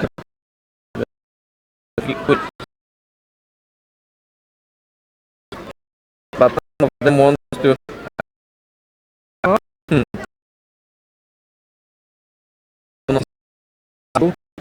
It's a taboo, but on a road, but for sure.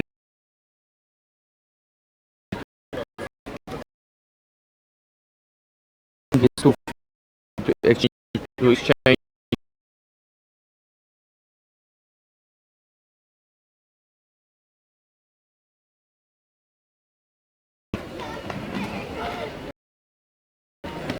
Kamil against Mirosław Lewicki.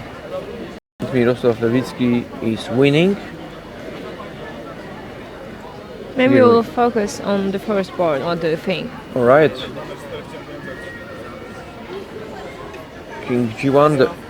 So maybe we'll have the rook endgame f and h pawn against none, which is a draw, but it's not so easy to be done. But something wrong happened for White in that case, because it looked pretty good after. What was it? There was a pawn on f5, and we Yep. agreed that Here, Whites are good. why Yeah. is good here? So in such a position, queen d5, maybe in that position it was worth to play bishop c1, but nobody wants to make such a move. But here he took a pawn on d5 for the pawn on b2, which is a good exchange for black. But I don't believe that this is... Oh, and we have a problem with f2 pawn. That's the point. And here black took a pawn and one more. So these 2 pawns, he was two pawns up. Tactical play on the high level. And now I think black is just winning, Yeah. because Well, After- that's a shame for White, because for Bartek, yeah. yeah. If I take on c4, a6, rook c3, and then I play just maybe after rook c4 I'll give a check. Oh, and there is a threat of a mate, and only black can win that position, and is winning that position because of rook g2. White cannot do anything against rook g2, rook h2 and f2. So that's why Alexander Mishta is winning, and he will be a Leader. 7 out of 7. Second board, Sergei Azarov against Jacek Gdański. Sergei is winning after rook b a6. So probably in the next game Sergei will play against Alexander Mishta. What colors? Only Lord knows. So what? Jolanta Zawadzka won Wow. her game.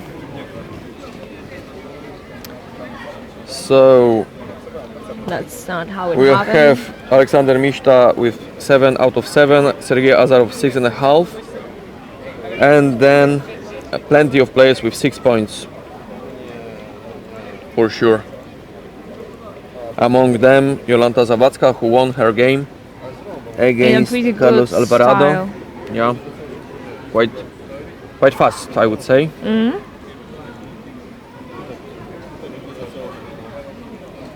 Sylwester Bednarek, the player from Łódź. As you can see on the screen, there is still that game, Gumularz against Reza. Riza. Right. It's very funny for us to to pronounce the Polish names with English accent. We do our best, of course, but still, we are not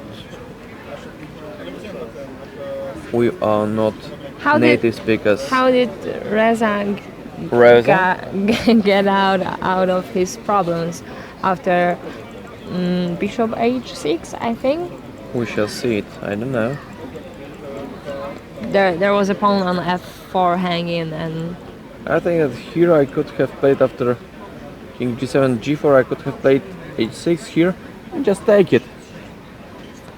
But on the other hand, the king is out of play, so it's not so easy. And we have the bad square on h1 because they will have a black squared bishop, which gives some problems for black.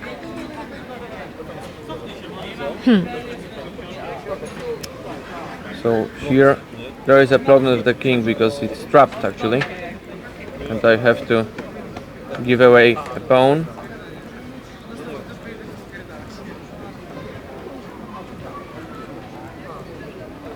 Yep, it's not so easy. That's why. but there are definitely more chances for black to win. Yes, exactly. But still, some problems, some technical problems occurred. Even though it should be winning, but it's not so easy, especially with such time control.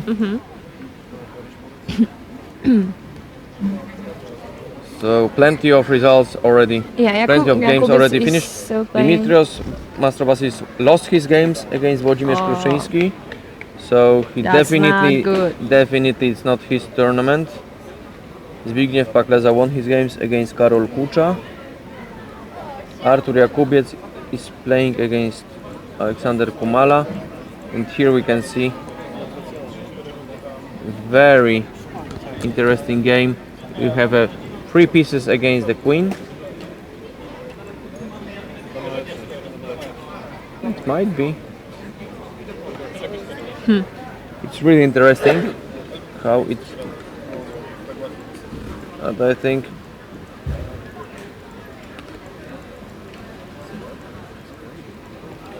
hard to say who is playing for what result. Both players, I think they don't both know what they are playing for. What they're. I told you that it is hard to play those positions. It's not hard. Jakubiec missed some tactical problems, some tactics. So knight c3. Okay, queen here. Here we have 2 queens. It's very nice. Look at it. I can't play knight d3, but here after, I think I could have played queen h4 and just take just play something like that, and I'm winning Yeah. easily. But he missed that. He loses a queen Really? for a knight, and I think now it's really, it was really it would be a draw probably, which I think would be a fair result in that game, because both players were making plenty of mistakes, but it's they are fighting. I like it. Mi vida la loca. Yeah. You don't listen to me. I don't know. I don't understand what you're saying. Mi vida la loca? Yeah. Me neither. I like my life, something like that in Spanish. Viva la vida. It's in Italian, I think. Is it? La vita, I think so. What does it mean? The same, I think. To live, life. Carpe diem. Carpe diem, Latin, no? Yeah. Right? Oh my God, we You're are surprising so me. polyglots. Yep. I think it will end up with a draw. So Alexander Mishta won his game, as we told you. Sergei Azarov as well. So Alexander Mishta will lead after 7. Is leading after 7 round. After 7 round, he won all his games. Sergei Azarov lost his, made only 1 draw.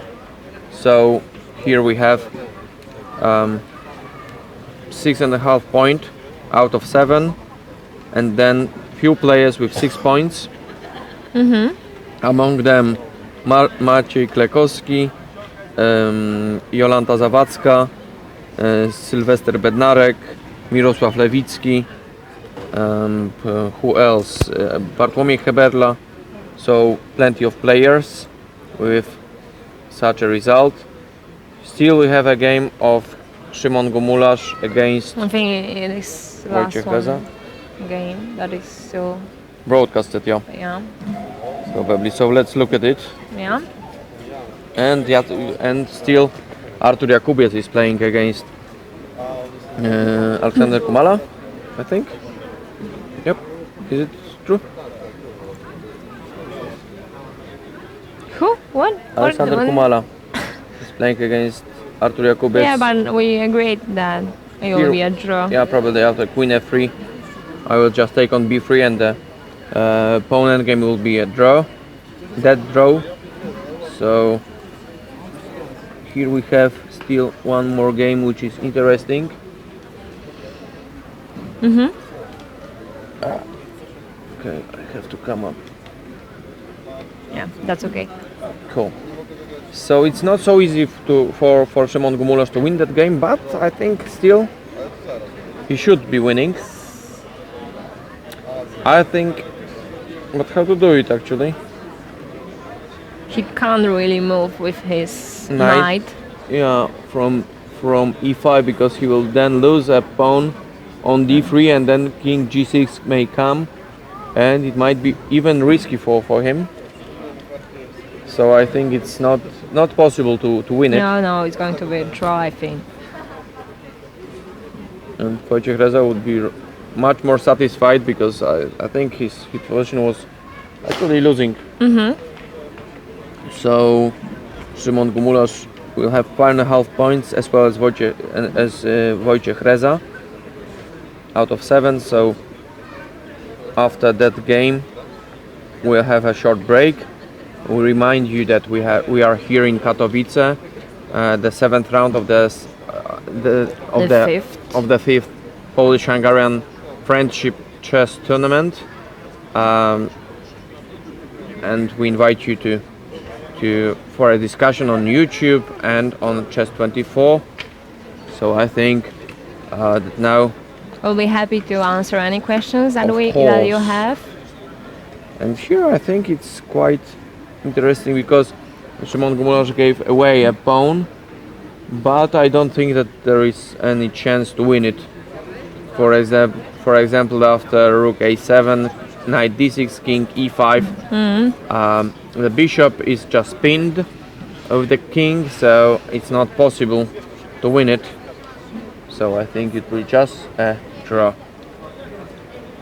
But on the other hand, there is a threat of knight e3, which might be a big problem for white. That's why we have to play rook d3. Rook d3 to play against it. But then so rook d3 will be played for sure. And after knight d6 I have king e5. And I just want to take on d6, which might be even win. No, it might be a draw. It will be a draw. So I think it will end up with a draw.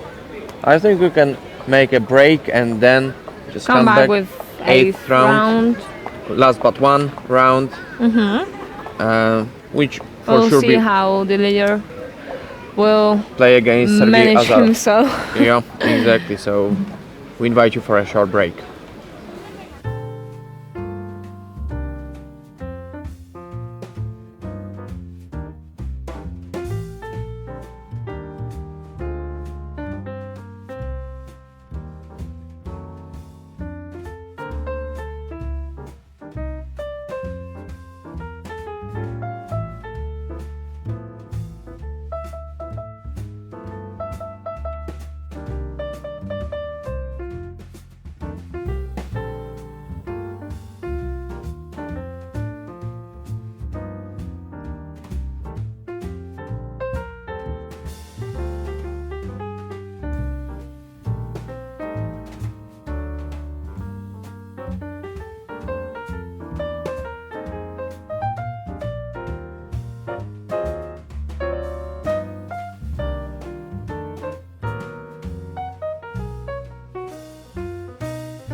Welcome back to the 8th round of the 5th Polish-Hungarian Friendship Chess Tournament in Katowice in Poland. We had a really long game on the 7th round. It lasted for 232 moves, and the player was not able to mate with a knight and a bishop. So that's why the 8th round starts so late. We have a leader, Aleksander Mishta, who won all his 7 games so far, and he now plays against Sergei Azarov, who has gained 6.5 points, and few players with 6 points: Maciej Klekowski, Bartłomiej Heberla, Sylwester Bednarek, Szymon Gumularz, Jolanta Zawadzka, Mirosław Lewicki and Radosław Barski. Jola is leading in a women competition, so plenty of games are to be played. So only 2 rounds left. So Anything can happen. yeah. So let's focus on the First board, yes, on the first where board. In a Mishta moment, plays against in a moment with we'll Azarov. come with the board. Aleksander Mishta is playing with white against Sergei Azarov. So in a moment we will see it. In a moment we'll see it. For now we can see the players. Alright, we have a board. So we have a open Sicilian, e4, c5, knight f3, knight c6, d4, take, queen b6, knight b3, knight f6, knight c3, e6, those it's a theory, bishop d2, castle, a3, take, e5, long castle, a5, knight will jump on d2 and then on c4 for sure, but not immediately. Maybe f3 will be played against, just to protect the pawn on e4. Aleksander Mishta is thinking now, started to think. So probably it's a new position. Well, for him. it isn't the first time that Azarov plays this opening, I guess. Yep. He already played in that tournament, Queen d6. Yes. And you told me that you don't understand why Yeah. did he play it. Because after bishop e3, you have to go back with your queen. But then you told me that the knight, advantage yeah. of this opening is that the knight. Has to come from d4 to b3. Yes. Okay, let's move to the second game from the second board. Bartłomiej Heberla is playing against Sylwester Bednarek. e4, c5, knight f3, knight c6, knight c3, e5, bishop c4, bishop d6. Quite an interesting opening. So the closed Sicilian with h6 and bishop d6. I think the plan is here to play bishop c7 and then bishop a5 Maybe to exchange that bishop, I guess. probably it's the idea of that. Now we'll have a short break. And we'll be back with a conversation with our next guest. Yeah, in a moment we will have a break. So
Hello, we are back with our next guest. Here with me on the couch is Martin Huba, a treasurer of EU, and he came to us to talk about lots of things, and I think we'll start with your visit in Warsaw recently.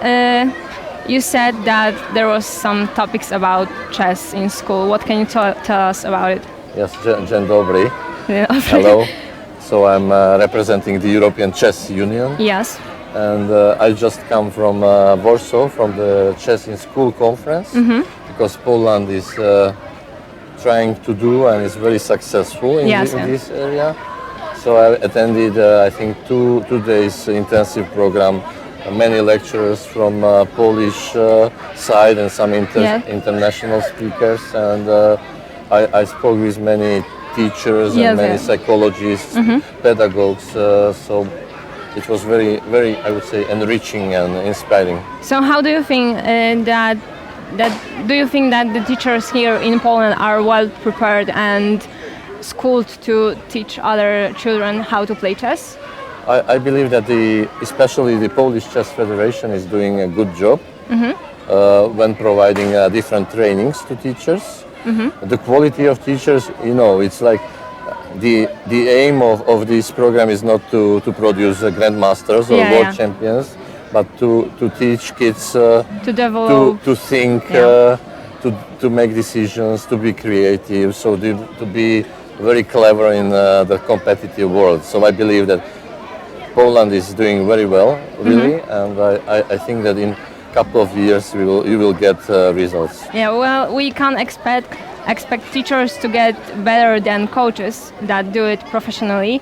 So the kids that they teach won't be able to compete with those children, but it's a start for sure. But on the other hand, it's teachers, they are qualified pedagogues, so they have some skills on didactics and other things that are necessary, and sometimes chess coaches don't have these skills. So I think it will be enriching both sides.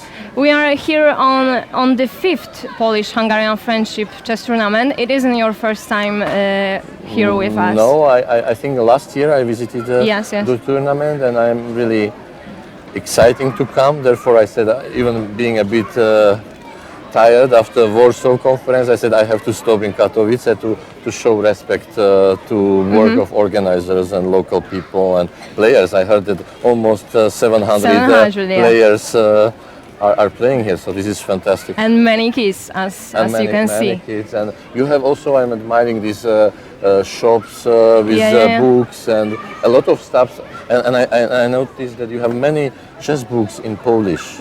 So I would love to have it in my country. It's not also, like the that. venue here is worth mentioning. It is huge, and it's very well prepared to host so many people. I'm always a bit nostalgic when coming here, because very near is this Spodek, where the Polish ice hockey players were beaten Soviet players many years ago, of course, but it's always also some kind of a remembrance. Did you get a chance to cheer up our volleyball players yesterday during the game? I just know that you won 3-0, 3-0, and it was against Iran. Iran, so it was somehow exotic opponent to you. So, but Poland is very good in volleyball, so it's, I hope you didn't have any problem with that. So in conclusion, you like it in here and hope to develop this tournament on even more people, I guess. Yes, and I have to mention something to.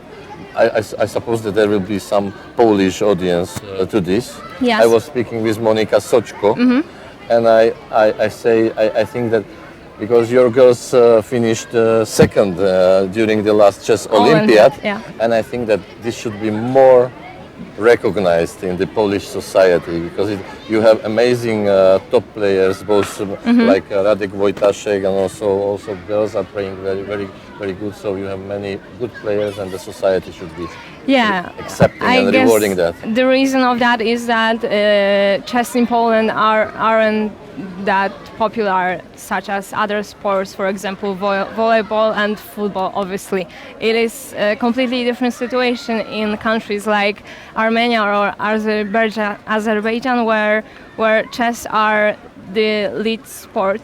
Yes, and well, I remember there was a situation when Armenia, I guess, won gold medal on Olympiad, and there was that. a huge event when when the president of Armenia visited the players, and well, it was a holiday in this country. Because, president of Armenian state is also a chess player, so yes. they are lucky in this Yeah. aspect. And but just my final words that as European Chess Union, we try to brand European Chess Organization, and we say that we are one family, like Gerzuna Sumus, Yes. but smart family.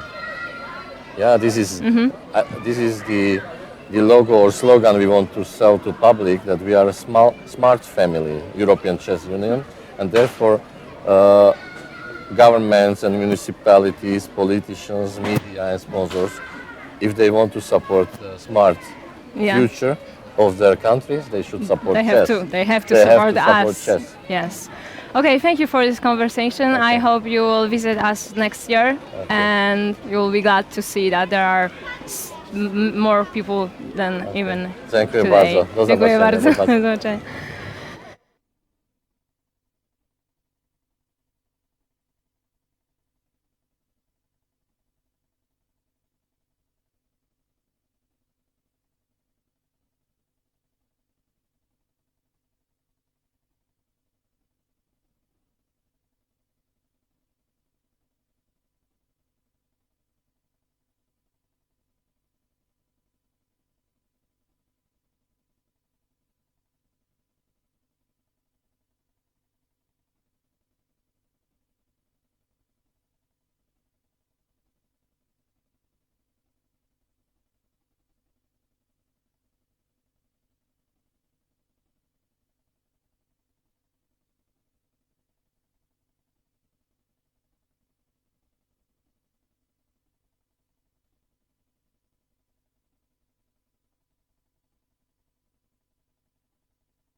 So we come back with the broadcast and the live studio from the 8th round of the 5th Polish-Hungarian friendship chess tournament in Katowice in Poland. Maria Alex and Marcin Dasbir were commenting still for you. It is nice of you that you introduce yourself.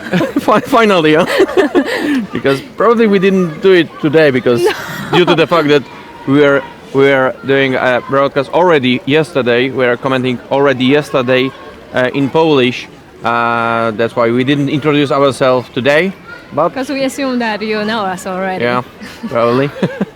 So we have a leader, one leader, Alexander Mishta, who has 7 points out of 7 games. Then Sergei Azarov, 6.5 points. They are playing against each other on the first board. Yeah. Yep, here. So it was a Sicilian, and I think that white is better. G4 is a regular move here. G4, D6, G5. Yeah, it's the main line. H4, Bishop E6, H5, Rook C8, King B1. of course, it's very risky to take such a pawn on b3 because we have too many weaknesses here. cb, queen b3, and this pawn on d6 is hanging. I always have an attack with g6. I'm very, very fast here. I want to play gh or h6 immediately, and I believe that this position is not playable for black. That's why Sergei Azarov played queen c7 instead of taking on b3. And now Alexander Mishta is thinking. As far as we can see, his time is much better than his opponents. So let's move to the second board. Okay. Sylwester Bednarek is playing against Bartłomiej Heberla. Oh, the second board. So he made his way to the top pretty good. Yep. Pretty well. Yes. He is the president of the Lockie, one of the voivodeship in Poland, chess association. Sylwester Bednarek. d4, and here we had the close Sicilian, but black played quite interestingly. Bishop d6 and h6 and a6, so it was very risky. Yeah, no development of pieces, just taking. That's why it's a good idea of Bartłomiej to open the position, and it seems that white stands much better. All the pieces of black are not developed, so I think it should be punished somehow. It has to be punished. You can't play chess like that. Yeah, I think bishop e3 is enough to be played. I think even. Well, I think it's a good pairing for Heberla. Given the fact that he lost his game in the 7th round and he needs a quick win to catch up with the leaders. Okay, what happened here? Bishop g5 was also playable. Just undeveloped bishop against the... Okay, what happened here? White took on g5. And now queen c8 check, queen d8, and queen c5 doesn't look very well for black. Too many threats. The king is uncastled and it cannot be castled. All the pieces of white are developed very well, placed very well. Here we can see that the bishop cannot go on a7 due to knight c7 check. Now I think nothing can rescue black from being defeated. It's hard to move even. Yep, d6 I cannot play due to queen c6, so actually there's no move. Maybe sort of rook h6, but it doesn't better off the position of black, so it's still you cannot survive such a position with black. Okay, and let's move to the next game. Mirosław Lewicki is playing against Maciej Klekowski. So what happened here? It was e5. That's a Spanish. It's an invitation to the Berlin line. Knight f6 d3, which was declined. And here we have a regular Spanish-like position. Ruy Lopez.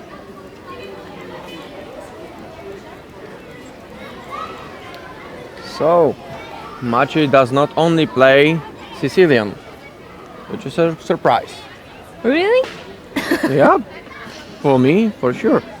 He used to play only Sveshnikov line, which is very risky for sure. If it is only your only choice, then it's too risky actually to play it. So it's a good idea to play something else.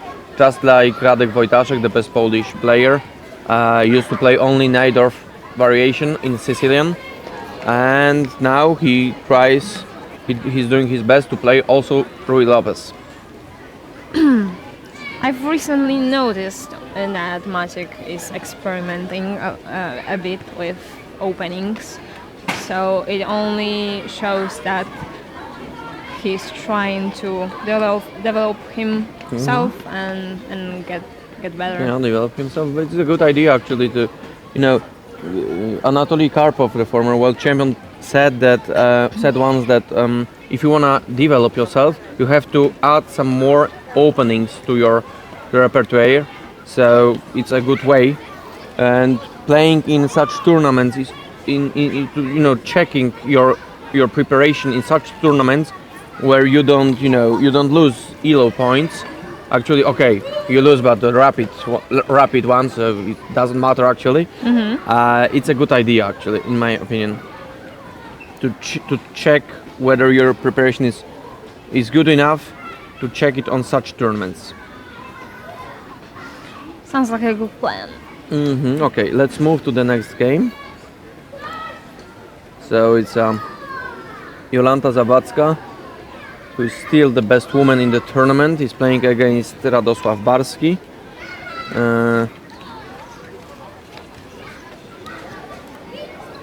And I think she doesn't stand very well due to the fact that the knight on a4 is misplaced.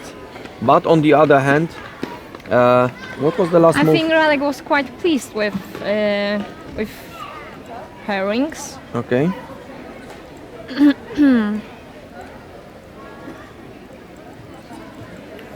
It was a Spanish as well, but different line. Here you cannot catch the bishop by playing c5 because I played just queen e4, and now the rook is attacked. That's why I don't play c5. That's why black played bishop b7 with the threat of c5 c4 and catching the bishop. c4 c5, queen g4 bc, bishop c4 d5 e d knight d6. I would take that bishop. In my opinion, it would be the best thing I can do. But here I think that I still don't stand very bad with black, due to the fact that the pawn on b2 is very weak. But on the other hand, pawn b4 is also some weakness of black. It's not so easy to evaluate such a position, but looking at the time, if it's true, then Radek is in severe problems. Well, he's a thinker, I think. Thinker? He's a thinker. He's working in a think tank. So Zbigniew Pakleza is playing against Szymon Gumulosz. We have some hedgehog pawn structure coming from bishop f4, which is not a surprise. But how did it come to the hedgehog pawn structure? It's strange. Okay, and now f3 and e4, and the bishop had to jump away to b7, and now we have as I told you, sort of hedgehog structure, which is quite funny. It may even come out from d4, g6 and bishop f4. And the usual d5 counterplay of black. Nihil novi sub solem. So now what black wants to play after ed? That's the question, because if I take everything on c7 and then on d5, I lose a pawn on a6. So for example, rook c7, rook c7, rook c7, bishop c7, ed, maybe some sort of knight f6, but still I have knight c6 maybe, but then I take. So probably it's not that easy, but maybe here after knight f6 I have some d6 move. Yeah. And if here, then I would like to jump away somewhere, but hard to say where. e6 maybe? Where? e6? Yeah. Okay. I don't let. Now f4, for example. Yeah. It's probably it's good for white. That's why I don't understand this. Oh, it was already played in the game. So if I take now on d5 with a bishop, I lose a pawn on a6. So bishop d5, queen a6. So white would be pawn up with a brilliant position. So I don't know what's the Szymon Gumular's idea. Okay, let's move further. Rafał Przedmojski, Marcel Kanarek. I think black is not so bad. D4, knight f6, c4, g6, knight c3, bishop g7. So now we will have a short break and interview in a moment, coming up in a moment. So stay in touch, be with us.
Witamy po krótkiej przerwie. W naszym studio gości członek zarządu Polskiego Związku Szachowego, pan Adam Dzwonkowski.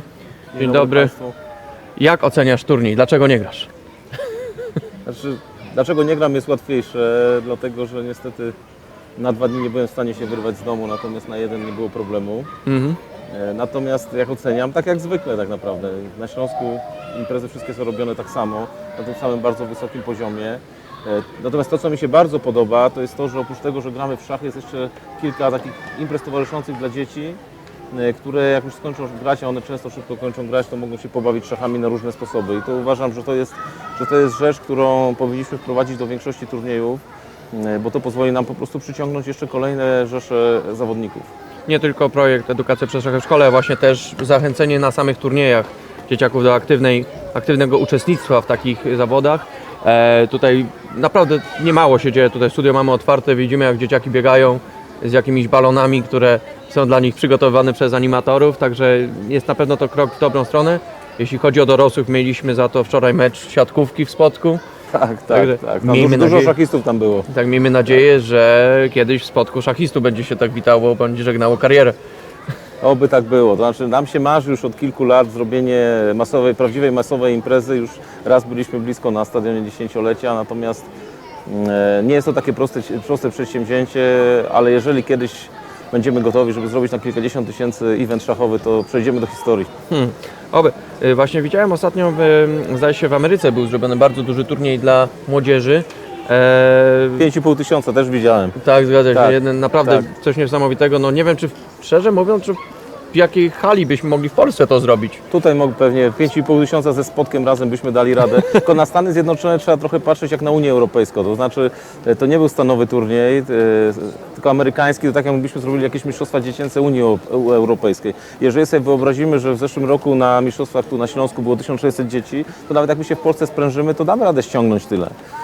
Dlatego ten stadion dziesięciolecia wtedy nam wpadł do głowy, szczególnie, że władze stadionu były przychylne, żeby coś takiego zrobić i FIDE też zresztą powiedziało, że nawet nam pomoże finansowo przy takiej imprezie, tylko my na razie uczymy się robić imprezy na kilka tysięcy i to, co robimy na Śląsku, 1500, 1600 zawodników, to ja bym chciał, żeby jak najwięcej takich imprez było, bo to pokaże skalę i siłę tak naprawdę polskich szachów. Zresztą widzieliśmy artykuł pewnie wszyscy na Onecie, 200 tysięcy dzieci gra w szachy. Tak, to chyba zdaje się, że podejrzewam, że to możemy być nawet rekordzistami, jeśli chodzi o ilość dzieci, które grają w szachy. Znaczy jeszcze do piłki nożnej nam trochę brakuje, ale poza tym tak. Chyba że spojrzymy na te najmniejsze, to możemy spróbować to policzyć, bo tego nigdy nie liczyliśmy. To w skali dyscyplin, to biorąc te liczby pod uwagę, to już tylko piłka nożna jest przed nami. No to chyba nawet od kilku lat. No, kiedyś tą piłkę nożną też byśmy chcieli prześcignąć. Jakie są na to prognozy? Znaczy jeśli chodzi o rankingi międzynarodowe, to prześcigamy je regularnie. To oni w tej chwili wchodzą do dziesiątki, a my tam jesteśmy od lat przecież i dziewczyny i panowie, natomiast... Ale ja zawsze mówię we wszystkich wywiadach, że piłkarzom życzę tak wysokich miejsc w rankingach i takich wyników, jak mają szachiści. Bo konkurencja jest taka sama, to znaczy też jest sto kilkadziesiąt, prawie 200 krajów zrzeszonych w jednej i w drugiej federacji i konkurencja jest dokładnie taka sama. Tutaj mamy informację, Aleksander Miśta wygra swoją partię z Sergejem Azarowem dosyć pewnie i ma 8 punktów z 8 partii, także prawdopodobnie wygra turniej po prostu. Ma już na pewno punkt przewagi i bardzo dobrą wartościowość. Nasze drużyny jadą do Rosji teraz na Mistrzostwa Świata drużynowe. Jakie są oczekiwania stawiane przed naszymi zawodnikami? Tak, jak spojrzymy na listy startowe, no to zejście poniżej 4. miejsca pewnie nie będzie sukcesem. No, jak będzie, to się okaże, bo to są zawody kołowe kompletnie inne niż olimpiada, no ale obie drużyny mają realne szanse zawalczenia o medal, tylko muszą się wspiąć na wyżyny. I tak jak panie już nas trochę przyzwyczaiły, co nie zmienia faktu, że będą miały ciężko, tak dla panów jest to być może moment taki w życiu, że mogą przejść do historii, dlatego że tak blisko szansa na medal kategorii Mistrzostw Świata drużynowy to od wielu, wielu lat nie był przed nami i życzę chłopakom, żeby się sprężyli, żeby dali z siebie wszystko, żeby stanęli na wyżynach, żeby sobie pomagali i żeby wyszarpali chociaż ten brązowy medal, ale może warto walczyć o więcej. Na pewno nie będzie to łatwe zadanie, dlatego że wiadomo, że bardzo silne reprezentacje tam będą grały. Czyli ogólnie oczekujemy, życzylibyśmy sobie medalu. Tak jest i nawet jeżeli miałoby to nadszarpnąć budżet Polskiego Związku Szachowego, jeśli chodzi o nagrody, to myślę, że wszyscy jak tu słuchamy tego i jak ja to mówię, jako osoba, która trochę wie o tym, jak wyglądają te finanse, przeżyjemy. Może co najwyżej być ciężko, jeżeli będą 2 złota. Ale tego życzę obu drużynom. Tak, oby taki problem był przed Polskim Związkiem Szachowym. Tak jest. Bardzo dziękuję. Dziękuję bardzo za wizytę w studio i Państwa zapraszam za chwilkę do oglądania kolejnych partii.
So we had an interview with the Vice President of the Polish Chess Federation. Now we come back to the tournament where Aleksander Miśta won his game against Sergei Azarov Pretty quickly. Let's see how did it happen.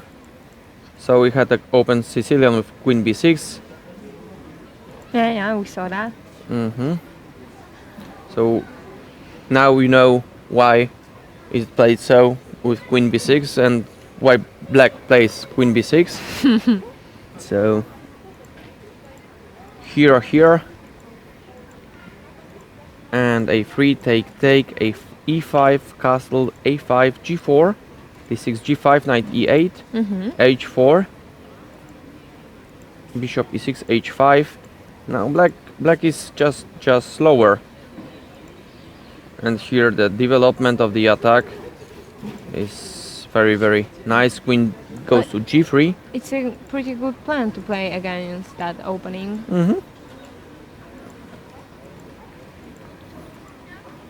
Oleg is a great expert in the, and now queen g5, and it's Wow. over. All the pieces of black, instead of not looking at the queen, are not playing, and there is a threat of rook h6, and queen d1 doesn't work because the bishop on e6 is just catching the g8 square, and the king who is mated. I will show it in a moment.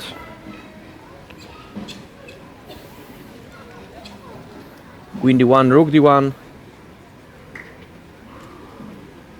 rook d1, hg, and rook comes back on h1 with mate.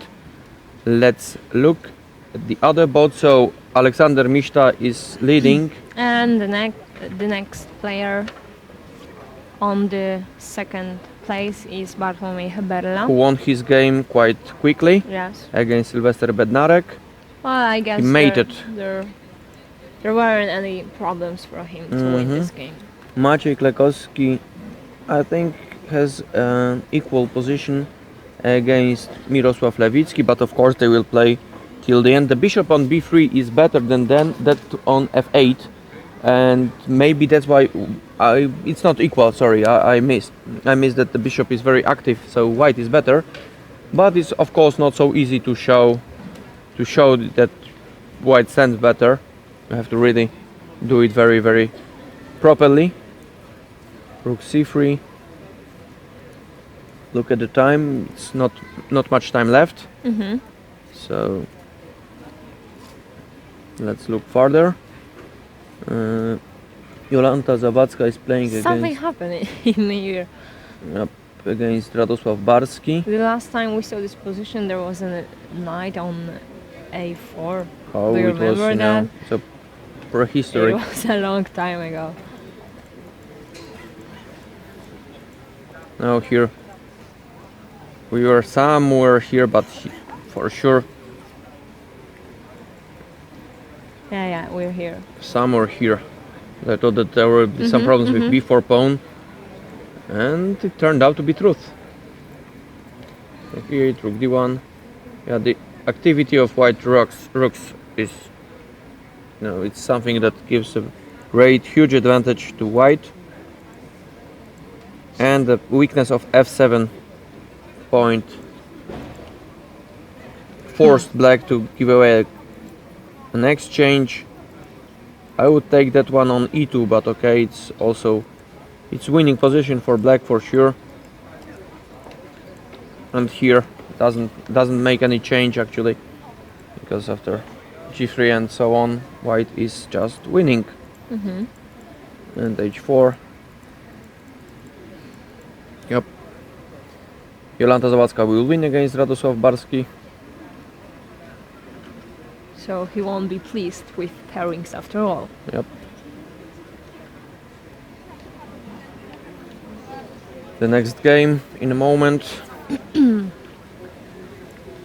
During your interview, I was in a playing hall and Yes. I saw an interesting game. Yeah, this one. Rafał Przedmojski against Marcel Against Kanarek. Yeah. So we He have also finished pretty quickly, and Marcel had Sauce in some line. real time troubles. And as usual. yeah, and I wonder how it happened. So Here we have a Let's see. regular game. e6, knight d1, jumps to f2, and there are some problems with c5 pawn, and the attack started here. Okay. Whoa, very nice tactical. Very nice tactics. I take knight f6. What happened? Why don't we have?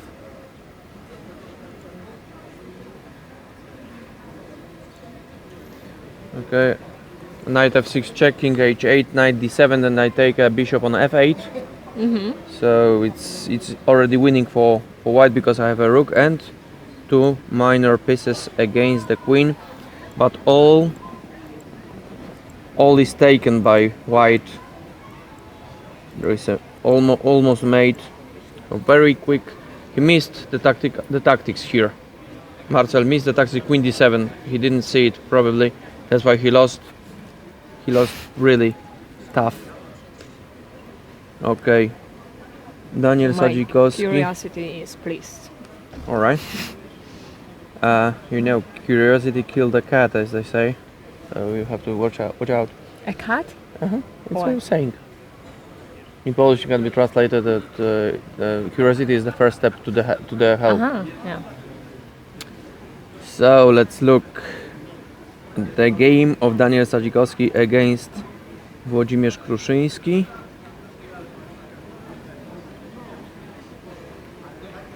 Okay, Daniel is doing his best to win a game. Well, he's back. Our star is back on Yes, exactly. Which board actually? 7. Something like that. In the Yeah. first, in the first row. So it's something, That's a pretty. improvement. There is a big improvement. Yeah, achievement even. Yeah. So in a moment we'll come back to the first boards. He's, 1 pawn up. Advantage is in his hands.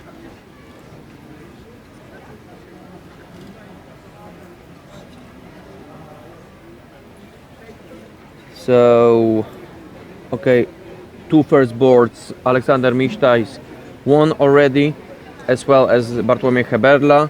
So we have a leader, probably the winner of the tournament already. If you start the Probably, tournament with but- 8 of 8 out of 8 games, so We can't be sure because Bartłomiej Heberla is. No, he's 1 point. yeah, probably. But still, Down. yes, he lost only against Oleg Miszta. So that was the critical point of today's game. Of the tournament, of Of the the whole tournament. Maciej Klekowski will lose his games against Mirosław Lewicki. He's being mated now. The king stands on e5. I think it's, how did it happen actually?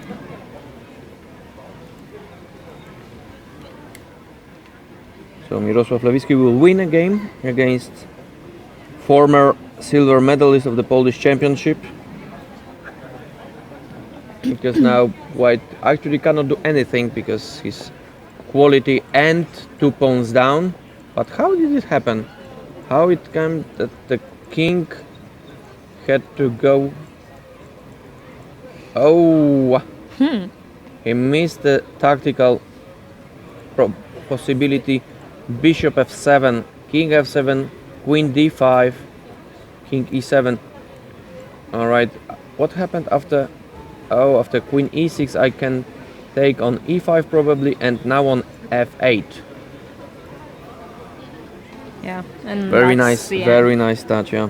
Well, there were some problems for blacks at the beginning, from the Starting from the beginning, yeah. So But still, I don't think it was so bad. But he missed bishop f7 for sure. And now with the king had to go for a walk with the board which was full of pieces. So yeah, I guess it's always a bad idea to go out with king. Yeah, not for sure. In the end. yeah, let's look what happens on the playing hall. Plenty of games we already can see Barski finished. and Jolanta Zawadzka. Yeah, let's see. Oh, let's see what happened in the game. Here Maciej Klekowski already lost his game because the king had to jump away. Oh, there is nothing nice in that game. After rook b5 he was mated probably. Oh, he lost his queen on c6. Yeah. Okay, so the next game, Radosław Barski is playing against Jolanta Zawadzka, and Radosław Barski is losing his game. This round gave us some pretty good games. Yeah, for sure. And here White just catches the queen.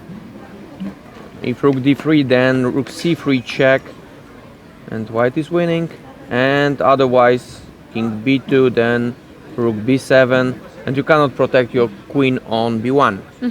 So that's why Radosław Barski resigned after queen f5, which is totally understandable.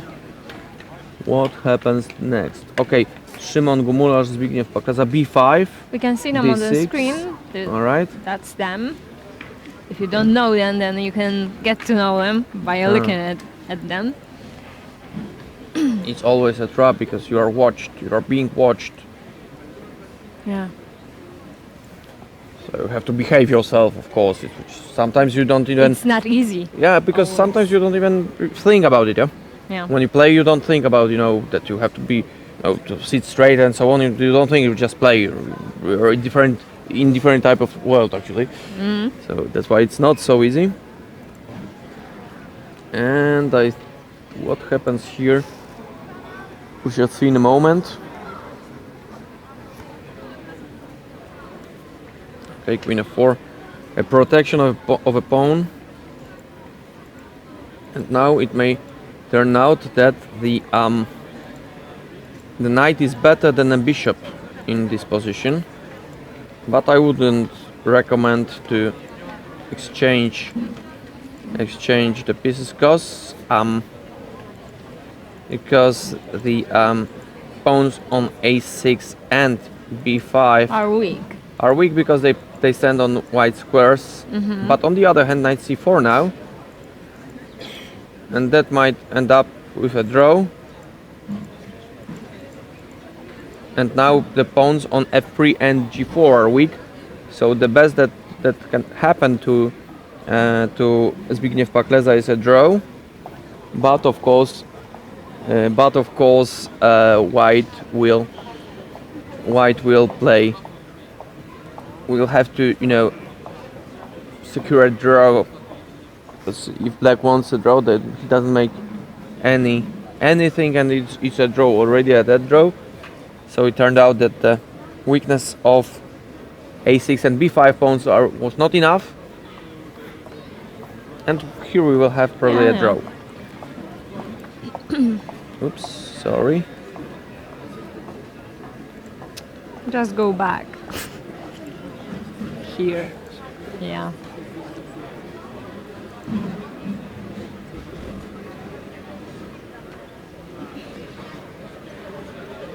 Some technical problems now, but we will come back. Just like Arnold I think that Schwarzenegger. our top players finish their games. Let's have a look at the results. Yes, all white pieces won on the first 4 boards, and then on 6, 7, and 8. So black is really. So as they say, you play with whites And you win. Your game. And here we will have a draw in the game of Zbigniew Pakleza against Szymon Gumulasz.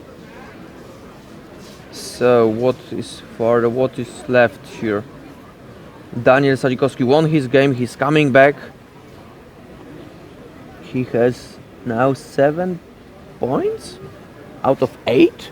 It's a great result.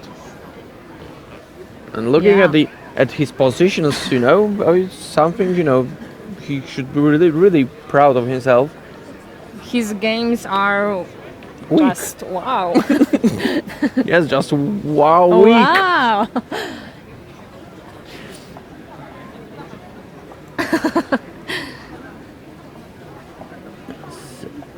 So only he lost in the second game and then started to crush all other opponents, but Witold Klepek. Really? Didn't he have like 4.5 points out of 6? And I don't know, because he lost a draw somewhere. it's in different world now. Monika Soćko won her game against Oskar Wołoch. Oh, see, I found it. 4.5 So points out of 6. something is wrong. With the results, yeah. Yes. We have Daniel in studio, so I will ask him. Try you do your best, How points do you have now? How many points do you have? 6.5, because on the chess 24 you have 7. 7, really? Yeah, that's why it's strange. It's not a bad fine news. by me. It's not a bad news for you, for sure. But let's see whether we have some more games which are not finished. Szymon Gomularz is just making a draw against Zbigniew Pakleza.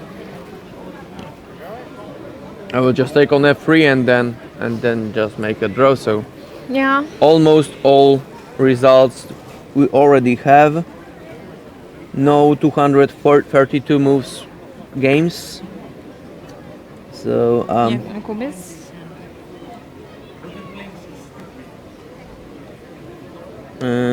but still here we have something. But no, for sure, like it's just. Whoa! Oh. What happened?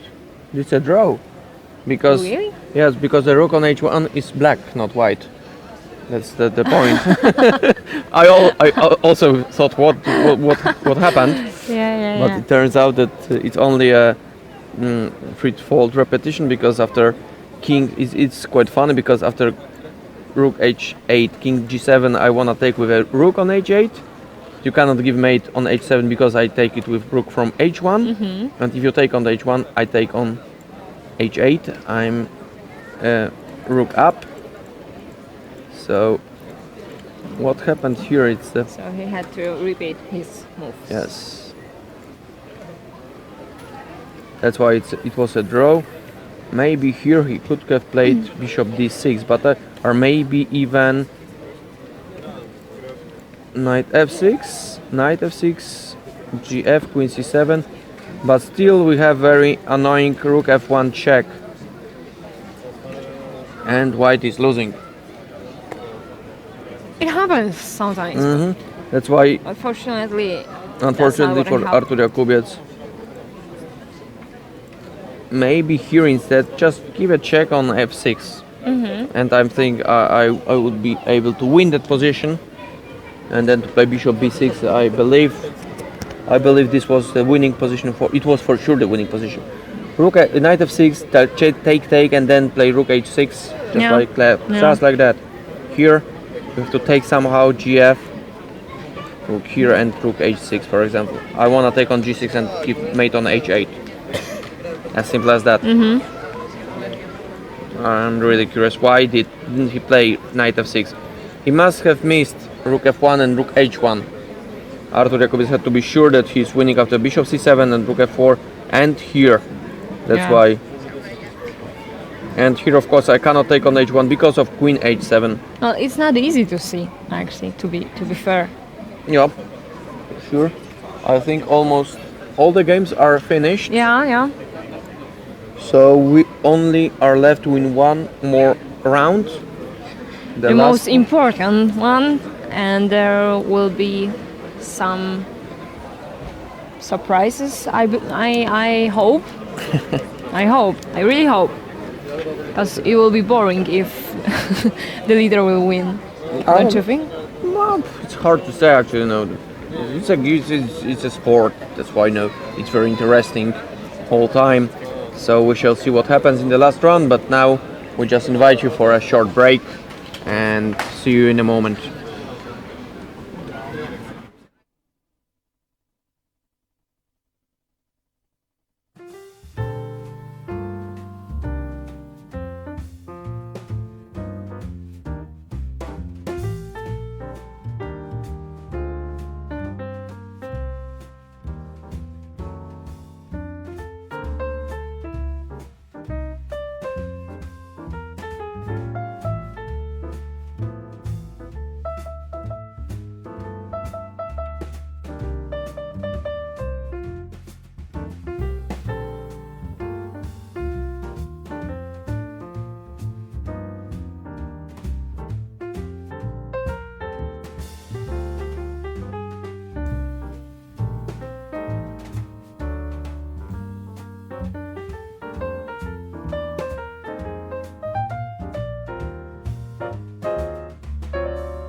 Welcome to the last round of the fifth Polish-Hungarian Friendship Chess Tournament in Katowice in Poland. We are here live at studio with Maria Alex. And Marcin Tasbir. Yes, we have already a winner. Yeah, things got pretty interesting because we have a winner and we didn't even have a chance to take a look at the game. It finished as a draw. Yeah, after 3 or 4 moves, Aleksander Miszta drew his game against Mirosław Lewicki and he won a tournament, the whole tournament, the open section tournament with 8.5 points out of 9. That's a great result. That's a great result. We congratulate the winner. I think we can invite Aleksander to the studio. Marcin will. Yeah, I will conduct the interview. Yes, okay, yes. No problem at all. So we'll be in a moment.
W studio gościmy zwycięzcę 5. turnieju przyjaźni polsko-węgierskiej, arcymistrza Aleksandra Miśtę. Veni Vidi Vici? Coś w tym stylu.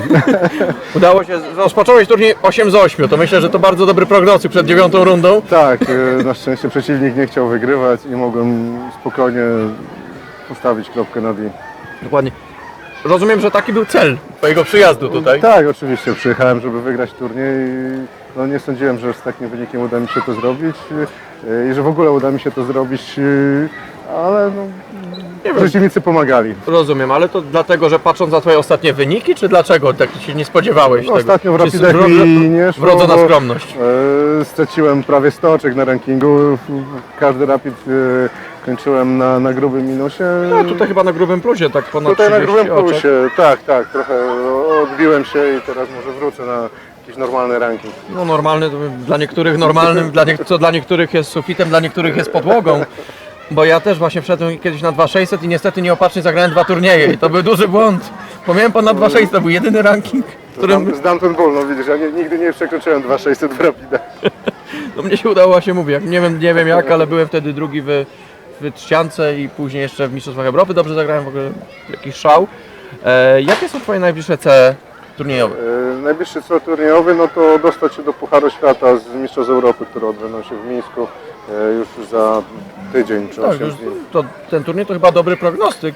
Tak, to też był cel, żeby sprawdzić swoją formę przed tym turniejem. No i Oby przeciwnicy tak samo pomagali. oby. Albo żebym ich zmuszał do tej pomocy Oj troszeczkę. tak, to na pewno będziesz starał się im pomóc w tym, żeby Tak, oni tak. pomagali. Jak oceniasz w ogóle ten turniej? Czy grasz tutaj po raz kolejny, rozumiem? Nie, gram tutaj po raz pierwszy. Okej. Bardzo mi się tutaj podoba, bardzo fajna sala gry, organizacja super. Na pewno tu wrócę. Ładna pani komentator, zapomniałeś dodać. Oczywiście, no. Na szczęście nie słyszę, także jest wszystko ok. Także Olku, dziękuję Ci bardzo. Fajnie, że wygrałeś. Turniej ułożył się po Twojej myśli od początku do końca, pełna kontrola. Czy miałeś tutaj taki moment, nie wiem, czy ktoś Cię w debiucie zaskoczył, czy raczej po prostu wszystko wchodziło? Jak opiszesz ten turniej? Nie, no troszkę? początek był trochę ciężki, no musiałem się chyba rozgrzać. Pierwsze partie tak no, nie szły do końca po mojej myśli, szczególnie w trzeciej rundzie. No, stanąłem po debiucie gorzej. Jakoś udało mi się na pułapki zagrać, które przeciwnik wpadł i po ciężkiej partii wygrałem w końcu. Kolejne partie no, były również ciężkie, ale jakoś w pewnym momencie, w decydujących momentach udało mi się przechylić szale Tak, zwycięstwo na swoją stronę. Dokładnie, chociażby z Sergiejem, tam całkiem ładne taktyczne motywy zaczęły wchodzić, hetman G5 na końcu szczególnie, Tak, miłe dla oka. to, co lubię najbardziej. No tak, Dać mata zwyciężanie. przeciwnikowi. To Fischer chyba tak powiedział, że to on lubi najbardziej, kiedy przeciwnik już wie, że przegra i to właśnie ten moment jest w szachach największą dla niego nagrodą. Także gratuluję Ci, Olku, Dziękuję bardzo fajnie, bardzo. że tutaj odwiedziłeś nas w Katowicach. Czy też będziesz grał w Mistrzostwach Europy, które tutaj się odbędą w grudniu? Planuję, oczywiście planuję. Jeszcze no, trochę czasu zostało, Oczywiście. ale na 95%, jeśli nie wydarzy się nic niespodziewanego, to zagram. Mam nadzieję, będziemy tutaj Cię na pewno... Mam nadzieję, że również i w tej formie będziemy Cię jako zwycięzcę Tak, gościli. tak. w Mam studio. nadzieję, że też będziesz w studio i... Będę w studiu i będę mógł Cię zaprosić jako Tak, zwycięzcę. tak. Powtórzymy tę rozmowę. Dzięki wielkie. Jeszcze raz Dziękuję gratuluję. bardzo. Moment. Czekaj. Okej.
Ostatnia runda 5. turnieju przyjaźni polsko-węgierskiej. Jeszcze chwilkę tylko po polsku.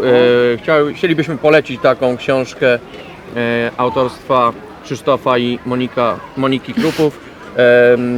Bardzo fajne dykteryjki, historyjki, związane wszystko z szachami. Także serdecznie polecamy. Niedługo będzie wydana również w języku angielskim. Tutaj są różne historyjki, właśnie ilustracje i dla dzieci, i dla dorosłych. Można się sporo dowiedzieć, naprawdę. Tak. Sam ją ostatnio przeczytałem, także polecam. Bardzo ładne ilustracje, także... So we would like to introduce a book which helps to tell the story about chess to the youth, to the children, but also it is prepared for adults to be read, and it will be translated soon to English. So I would like to say a few words that it's very worth to have such a book in our library. It is a very interesting book. There are some stories about chess, about how it all began, and well, I bet everyone in the family will enjoy it. Yep, exactly. Okay, so let's come back to the tournament. We know that we have a winner, Aleksander Mishta, who is now giving the interviews to the press, to the media. So he won eight first games and then made a draw in the last one. To secure his victory. Yeah. So on the second place we have Bartłomiej Heberla and Jolanta Zawadzka, who have 7 points and made a draw, so 7.5 points out of 9. So they will, given the Buchholz, according to Buchholz, Bartłomiej Heberla will be on the place number 2 probably. Yeah. But of course it's not so easy because before the round Sergei Azarov had half point less and only half point less in the Buchholz. So if he wins against Monika Soczko, then it will be really interesting. Let's take a look at that it game. Can happen? Let's take a look at the game. He has a pawn up. But Yeah, he's pawn up. E4, C5, knight f3, knight c6. So the open city now the Rossolimo variation in Sicilian, G6. We have already seen such a game. Okay. Such a game down. against Maciej Klekowski. Down. Yeah. Played by Sergei Azarov. Now he plays against Monika Soczko, who told us that she didn't want to play any French defense in the tournament, but it turned out that she played one against Sylwester Bednarek. But it started with d4 in the first move, d4 knight f6, bishop g5, e6, knight c3, d5, e4. So it was very interesting opening. It was switched from different game. Mm-hmm. Let's take a look what's going on in that game. It's played in different manner than the game of Maciej Klekowski against Sergei Azarov. Monika sacrificed a pawn. I don't know whether it's a variation. I doubt it. I doubt that really. That it's it's playable. I think it was just I think Monika missed this tactical possibility, and now I think she's just pawned down, and White is actually winning because if I come with the king on c2, then I play b3 and so on. I'm just pawn up. Yeah. So there is no threat. So there's a chance for Avarov to fight Azarov. Sergei. Yeah. To fight for third place. Even second place, because hard to say. Well, anything can happen, really. So his Buchholz is very high.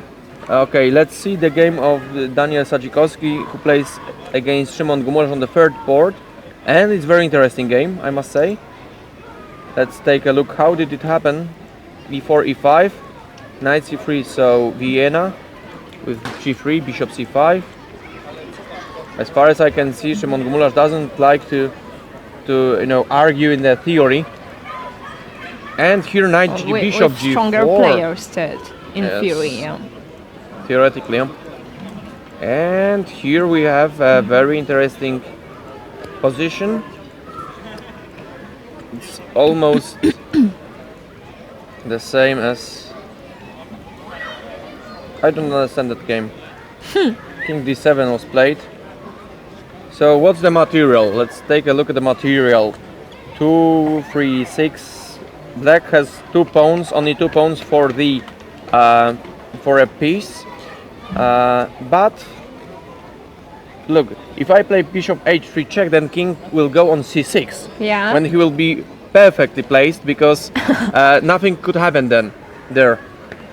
Really? Do you think that Yes, that's why king d7 it's was safe played. in here? Yeah, but what can happen? Queen d2, queen d5, mate, maybe. For example. For example, so it might be dangerous, but that's why I don't understand that game. Bishop h3, king, maybe it may occur here, here, and for example, rook b3. With the idea queen d2, queen d5, mate. Yeah. And after a4, rook b4, so probably the sacrifice was not prepared, and bishop h3 was played. I think Szymon Gumulowicz is just winning the game against Saddam. Okay, but here rook b1, I don't like that move. Maybe he will play... Bishop e3, that was the plan, I guess. Yes, but I think that the threat of queen d2 and queen d5 was much better. Even here I think white could have played queen d2 immediately. And if I take a rook, then queen d5 check, king And d6, bishop e3 and bishop now. e3, king has to go on a6, and I don't believe that we can survive with such a king. Yeah. That's why I think it was even better to play Yeah, queen d2 here. He lost some time. Yeah, queen d2 now, and white is just winning Yeah, immediately. yeah. There is no other choice than to take on b1. Bishop e3, I think it's a mistake, but still white is winning. The king on c6 stands very nice, but it's nicely placed. But you know, white has only 2 pawns for a piece, and the king can be attacked. So let's take a look at the... f6. I take on b8 and take on h4. 1 pawn only as a counterplay, it's not enough. So here we know that Sergei Azarov is pawn up, and probably he will win the game. Oh, he's doing his best to improve his position, but he's pawn up, and that quite easy plan to develop this advantage. The next game, Maciej Klekowski, Rafał Przedmoński. I think that black stands very well, because the pawn on c4 is a weakness, and you know, the bishop is not very dangerous. I will take with a knight on d7 probably, and then I want to play f6, e5, just against the bishop to limit him. That's why I think it's the best move. It's the best move, and knight of d7, then f6, e5, just to play against the c4 weakness. Let's briefly move to the next game. Krzysztof Budrewicz is playing against Zbigniew Pakleza. What was the opening? I'm really curious. d4, d6, c4, e5, knight f3, ed. This is totally his style. Oh, He likes playing like that, like I think. yes, exactly. Zbigniew is very well known, and he's very good rapid player and blitz player. But yeah, but you know, in this tournament he didn't show his best Yeah. abilities to play. I guess those openings didn't pay off. Yeah. And now he's pawn up, and he's on the 15th place, so it's not the thing that he was dreaming of, for sure. Jacek Gdański is playing against a player from Wrocław, but he was at the top board. Something happened to Master few games.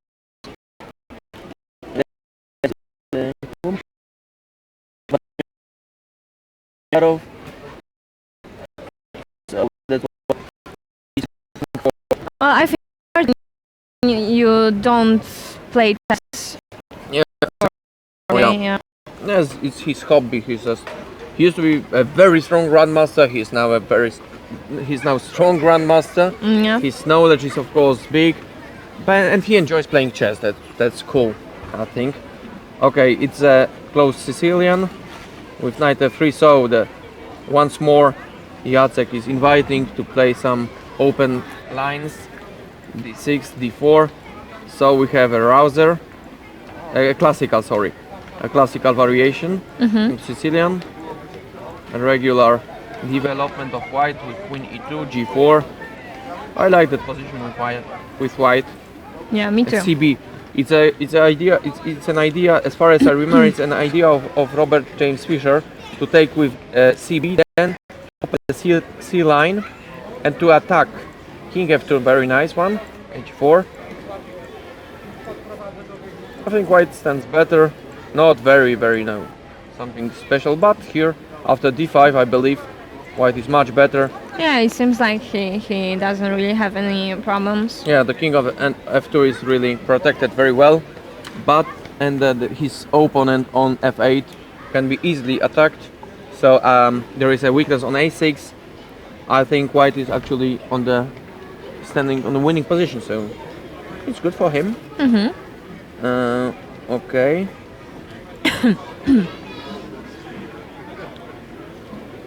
Radosław Balski is playing against Damian Lewtak.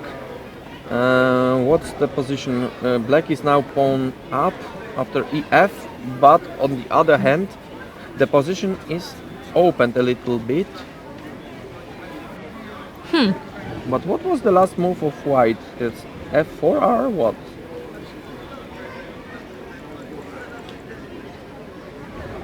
So it was very nice tactical move d5. D5. A sacrifice of a pawn, just to destroy the pawn structure of white. White did his best to open the position because the king was uncastled.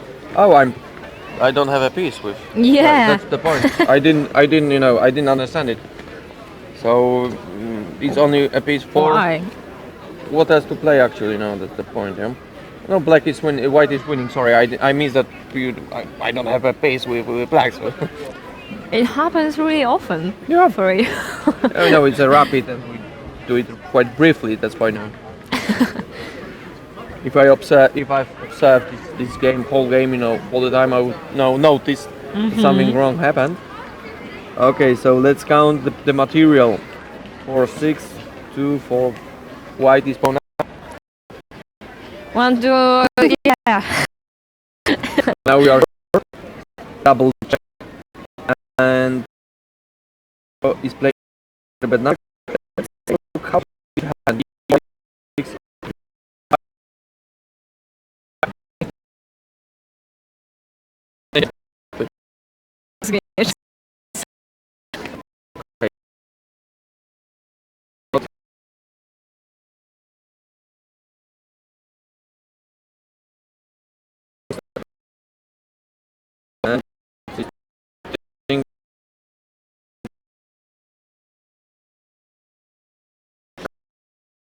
Threat of c4 and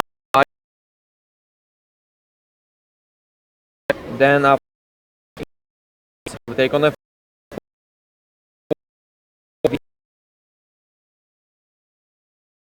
Okay, rook d. I will choose the h line, h5.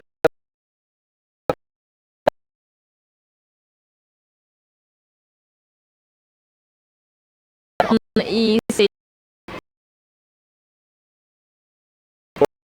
Let's look. On the h. But okay. That is already. Here, and rook on d8, yeah? Okay, rook d4. What else? dc and rook e7, rook a7. Yeah. And then I would have a rook on h4. Okay, something like that. It's, I don't think would that stay here it's better on, okay? worth it to For whom? white. Yeah, but what else can I do? That's the point. Well, knight g2 Knight G2 is not, doesn't is not look good. very nice yeah. because I can always protect the pawn on e6 with rook f6 and then to play rook rook g8. Mhm. And just play on 6 rook 8 6 6. Yeah. Look, for example, here.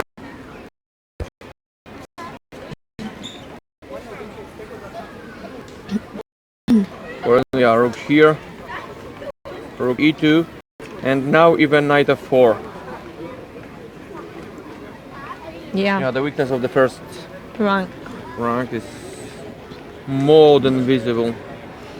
Oh, maybe not here, but here, and something about a draw, but Not in a favor of rook black. f1, When? except taking it. Oh, here, yeah, I have rook f1. I'm winning. You're right.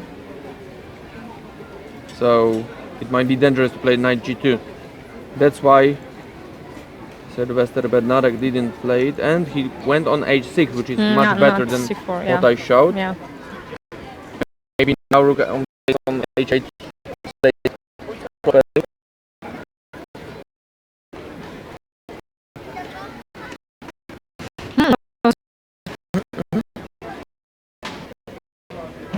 But what after e8? Luckily, have a check. E6 maybe.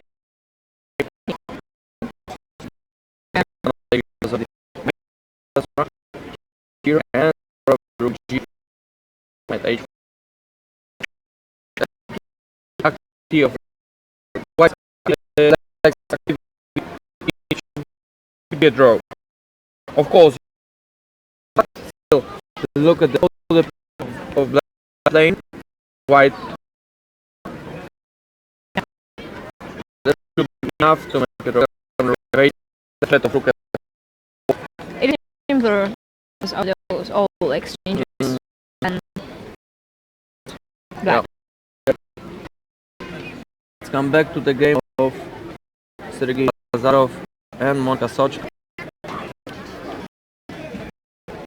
What would be my plan? I will go on with the king. Then I will play rook c1. c5. My best b5. And because the rook is on 4. And then we with the 8 and just around rack. Okay.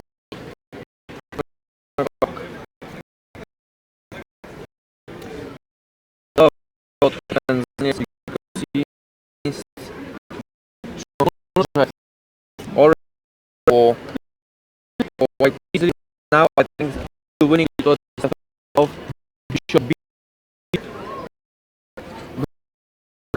a lot to have made nice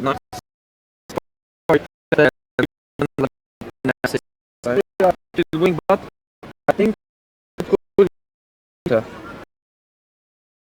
As we had before, it was better to clean on. Yeah. And winning of white.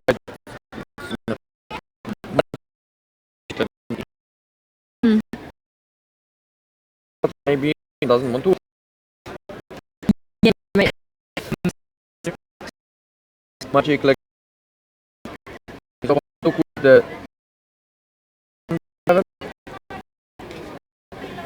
plan e5.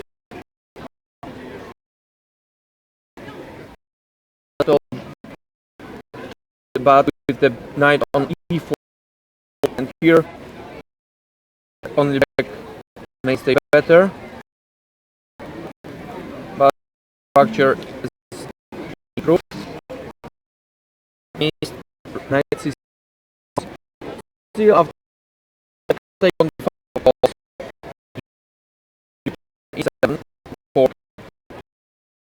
I play 6.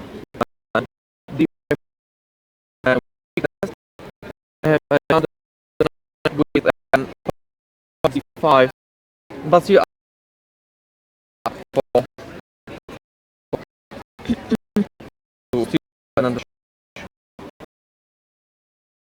played is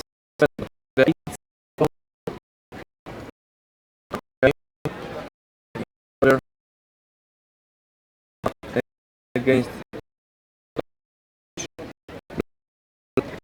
does not be much more Yeah. like it's sure. I don't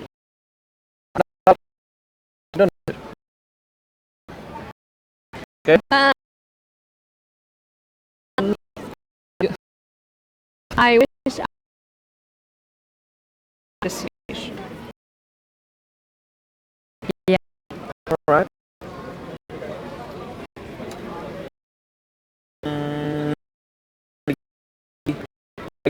Terms of drawing, I think I'm just slightly still about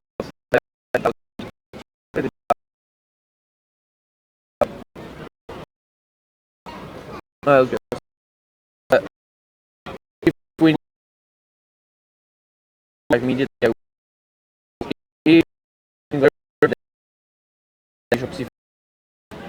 H20 take on after Wait.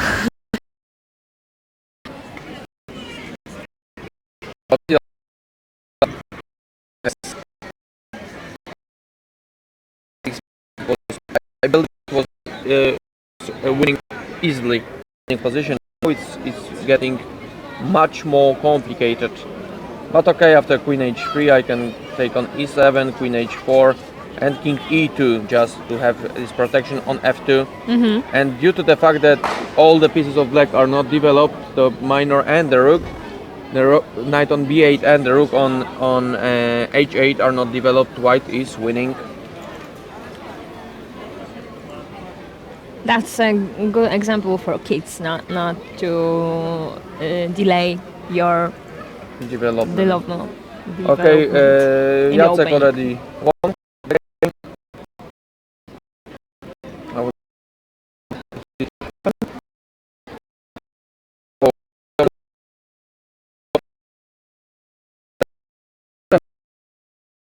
Angelique Marek to win knight E5 3 or simply I can play H4 H5. So is my advantage. In. We have any other result on the board? No. Sergei Azarov. Fighting. Of course, of rook that the problem severe. That's why platform to play.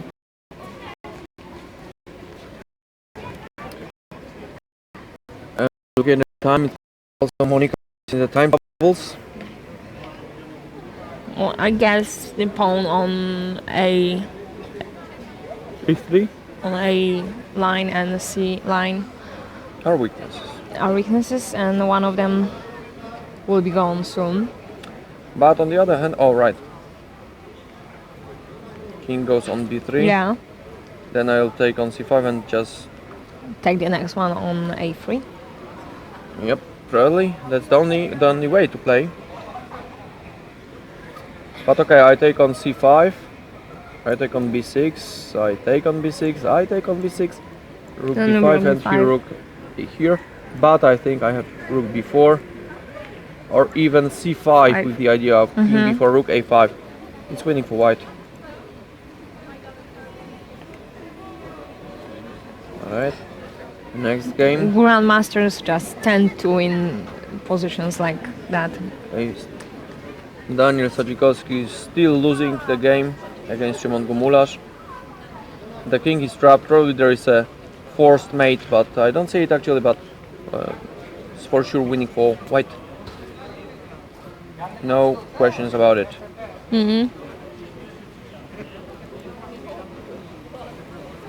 Maciej Klekowski is playing against Rafał Przedmojski. It's much more interesting game. And I cannot play Queen D7 because of Knight E5 check. And there is a threat of Queen C7 and to take on A7. I Well, could even take... it got interesting because Przedmojski had a pawn up, yeah? Yep, and now it's equal. No, he didn't have pawn. Was he pawn up? I think so. No? Don't think so, no. Just there was a weakness on C4, yeah? Uh-huh. That was the point. That was all. And here after Rook D5, take E4, Knight D4 and Queen E5, there was the Knight C6. So he had to jump back. The king has to be in the game. White is doing his best to win that game, but maybe it may. Why didn't he take on A7? I don't know. Instead of Knight F4, Queen F4. Just take on A7. I know. Why not? No idea. Okay. So let's. If we don't have any idea about the game, let's move to the next one. Zbigniew Pakleza is increasing his advantage. And there is a threat of D4. I cannot take on D5, of course, because the rook is pinned. So black is much better. What else? Jacek Gdański won the game. You have already seen it. Barski Whoa. left. What happened here? Because it was. Well, he had a piece down. Remember that Yes, game yes, when yes, we exactly. But what made a happened? mistake Whoa! evaluating this position and No, I don't think we made a mistake, but it was no. Radek who made a mistake in that game.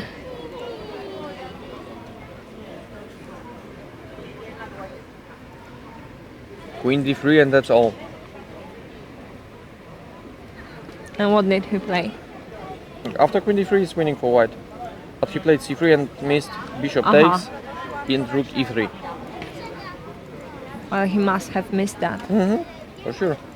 Still, it should be.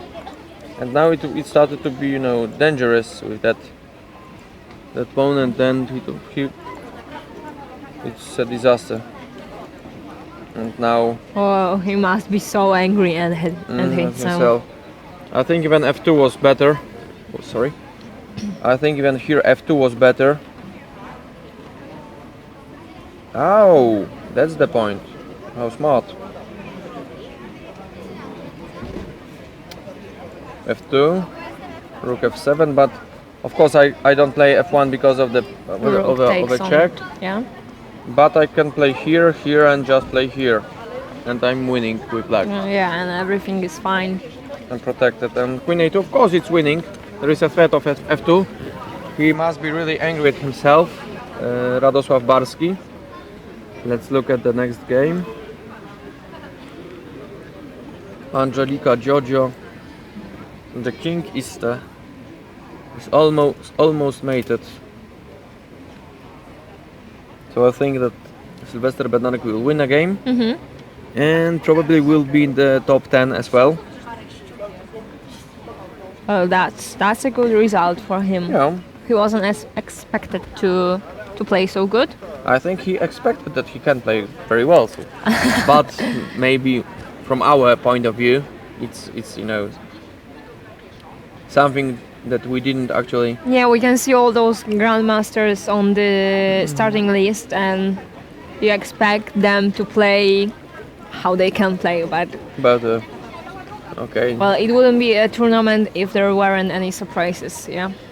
Szymon Gumularz already won his game against Daniel Sadzikowski, and for sure he will be very high because he was already on the 6th place after 8 rounds and he won That's why for sure he will be higher.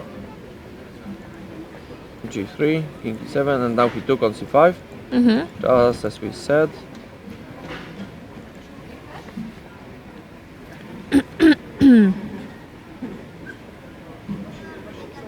Yeah, and I guess he took on a3. Well, that's just my guess.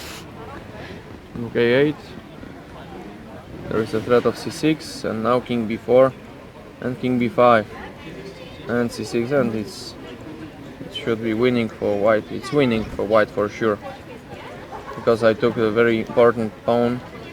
I think even king f7 with the idea of e6 and just, you know, go up with the pawns. It's winning. The only possibility for black is to take a pawn on a2, but on the other hand, of course, I can now play rook a6, rook e3, and just take the pawn on a3. It's totally winning position. Black can only take a pawn on g3, which doesn't make any He difference. decided to take the pawn on g6. g6. It's also okay, of course, winning. And now I think e6 will be the end, because if I take here, then I give a check and play e7. And that's it. It's a pity for Monica. And actually she sacrificed the pawn and she was overplayed. And now the rook a4, of course I'm winning. Well, she didn't really have a chance to win a Women prize competition. for a first prize in women. But So, of course, it's winning for white now. So let's take a look at the other games. Daniel Sadzikowski lost his game. Rafał Przedmojski is doing his best to win against Maciej Klekowski. But it's very risky, you know. If you play such a game, it's very risky that you will lose. Why queen c3? Why not queen b5? Oh, okay. That you will lose, you know, your queen, or you will be mated. Just like, for example, after queen f4. Yes, Yeah. exactly. You cannot go on b5 because of queen a4 mate. That's why you have to play queen d4, and after check, now you can play on b5, and the king is starting, you know, to be very An very asset. strong. Exactly. Very nice word. yeah. I'm really impressed. Alright, so now there is a threat of d6 and just go farther, or to give mate queen g4 and so on. So Maciej Klekowski is in big trouble and will probably lose a game against Rafał Przedmojski. Now he has to protect his king, but it's not so easy. Queen f8. King f8, then I King can f8. even think of d6, playing d6 immediately. Isn't And after king f8, King what f1, do you yeah. do if I play queen f5? You cannot go on d6, that's Let's the see. point. Okay, oh, he played. queen And f5. this is what happened. If yeah. you go on e7, you have to. You cannot go on g7 because you will be made after queen g6 in the next move. That's why probably it's the only move, king e7, and I play queen f7. You cannot go on d6 because of knight c4 check. Yeah. That's why you have to go on d8. And even now I can try, maybe not here, Knight but C. queen f8, I think. Here, and even now d6 check. Queen e7. There should be a mate here. There is actually king b8, knight c6, queen d8, queen c7, queen c8 mate. They made some moves. Let's see. So the king will be Yeah. mate on b8. It's already done. Yeah, and Maciek. Maciej Klekowski Just won won. his game against Rafał Przedmojski, even though black stand quite well.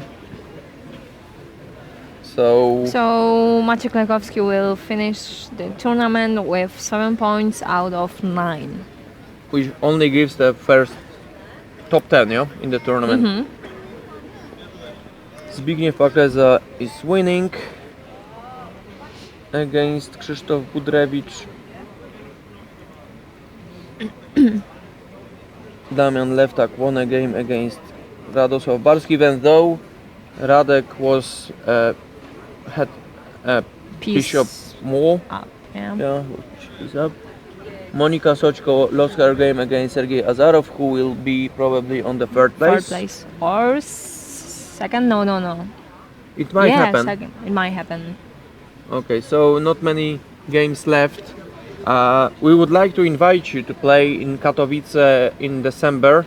I think it's 14th to 17th.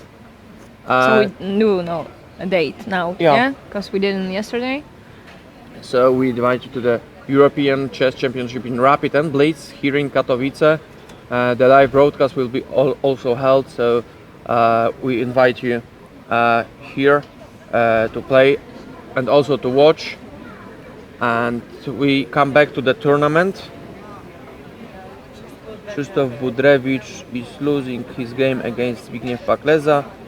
I told you that I prefer to be back. Yes, because Bishop was playing with black, that's the point. Or I didn't really realize that, so.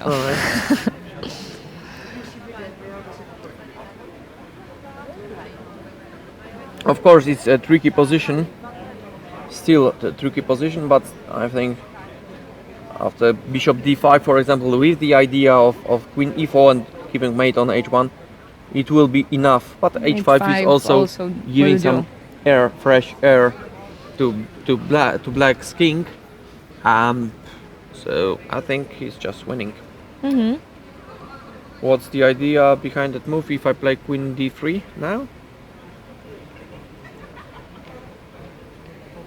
Queen c8 check and just go on h7. If needed, I will go on c4 with the bishop. How much time left does Zbigniew have? Well, they are still playing, and I can't really see the clock. No, for sure. But he definitely didn't lost on time. He's winning. White cannot protect himself against queen f1. That's why they finished their game. They are they talking are already with each talking, other. so Zbigniew Pakleza won his game. So we'll have the results, official results in a moment. So I don't know whether we have some other games left on the broadcast. I don't know, maybe here. Oh, there is the ending, queen ending, 2 pawns up for white, but I think black is able to give Stalemate? Stalemate? No. What? perpetual check. Queen g6 now, and it's for sure a draw, but probably the players will play for eternity. It's a rule that the referee may say it's a draw only after 75 moves, without a move of pawn or the exchange of the pieces.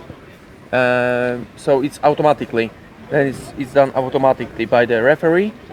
And if the player says that there is no improvement in the position, then only 50 moves. But you have to claim it. But yeah, I think the referee won't do it for you. yes, but the referee will do it if you play for more than 75 moves, and if you claim, then for 50. Yeah. That's the difference. Yeah.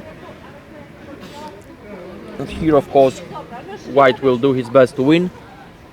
But even I think if I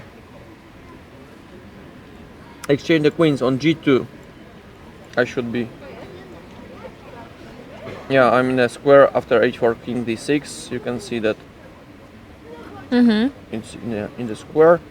And if white plays king g3, king d6, king f4, king e7, due to the fact that I'm going to h8 and I'm making a draw immediately. That's why white doesn't want to exchange the queens, but if But not... I don't think that there's a chance. Yeah. Okay, now I can take and play just king c5 if I dead draw And he's in. the square, and White king cannot do anything against the root of black's king to the h8 square. So after taking on f2, it's a dead draw. We shall see. He has, of course, to double check it just in case, and it's already done. Oh, quite quickly did they play. All right, I think that it's over now. Yeah, no it's more over now. games we have. So just to be sure, oh sorry, Pakleza won his game. Yes, So we have a winner, but we don't really know the other. the other two.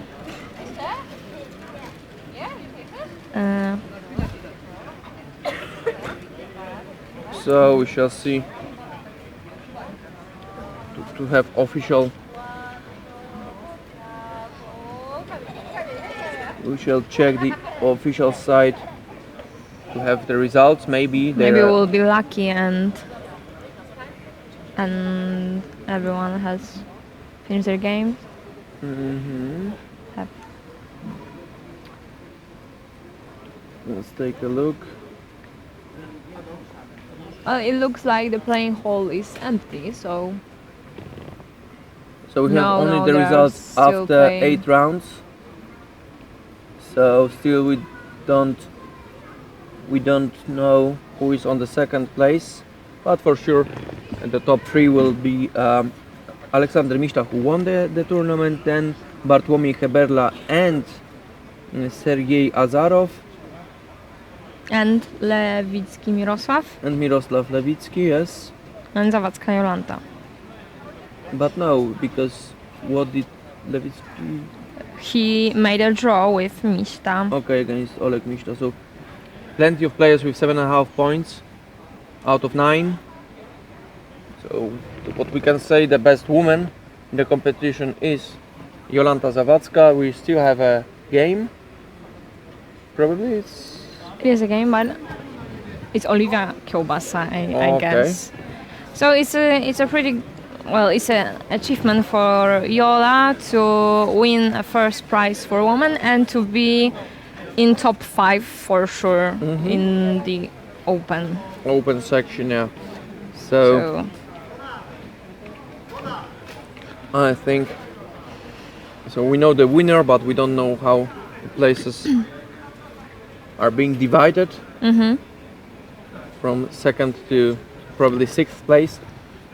But most probably Bartek Heberla will win the second place. Bartłomiej Heberla, Grandmaster. Then Sergej Azarov, Jolanta Zawadzka and Mirosław Lewicki, and Rafał Przedmojski, who won his game. So we have plenty of players with 6.5 points. Szymon Gumularz as well. Yeah, it can be interesting. Anything can happen right now. Yeah, because the Buchholz is always, some sort of surprise at the end. So it's hard to say the exact results for now. But at least we do know for sure who won won. the open section of the 5th Polish-Hungarian friendship chess tournament in Katowice in Poland. I think we'll wait a few moments for the official results.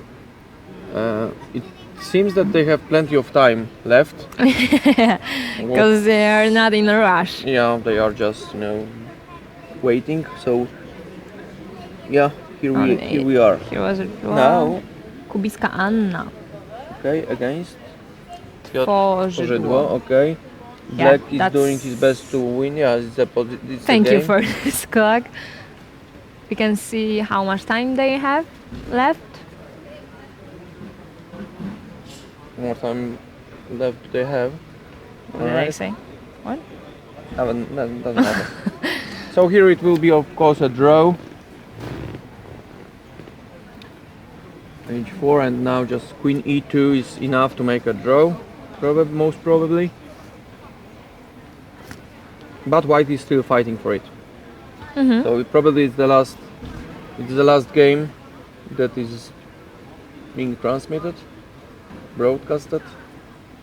Queen d3 is the same story. Black probably cannot win it. We don't know the exact time, but still, I think it will be a draw. But of course, white can play it. Queen d4, Queen c2. There was a threat of h3. That's why white had to play Queen d3. I think Queen e3, Queen d1 now. I think they will agree on it. No, King f4 then. Queen a4 check, e4. Might be interesting still. But I think it should be a draw actually. Somehow, but still, okay, white is struggling for it and like may do it with the great ease. So after King f4, there's almost a Zugzwang. So after King f4, Queen a4 check, and then even e4, but then I can take on e4. Let's take a look. If King f4 would be played, Queen a4 here, check. They already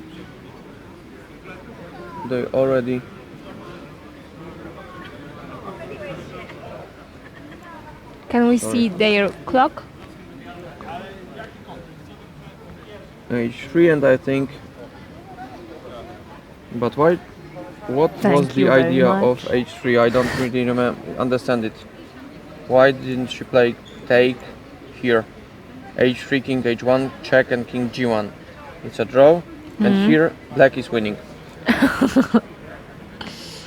h3 and Yeah. black won. So probably it was the last game of the round.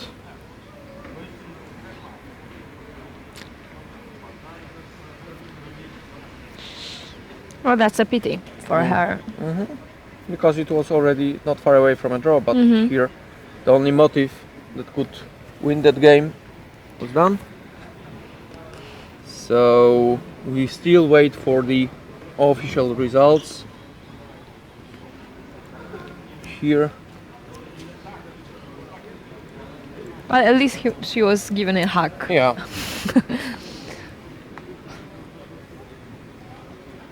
So still, I think we still wait for a official results.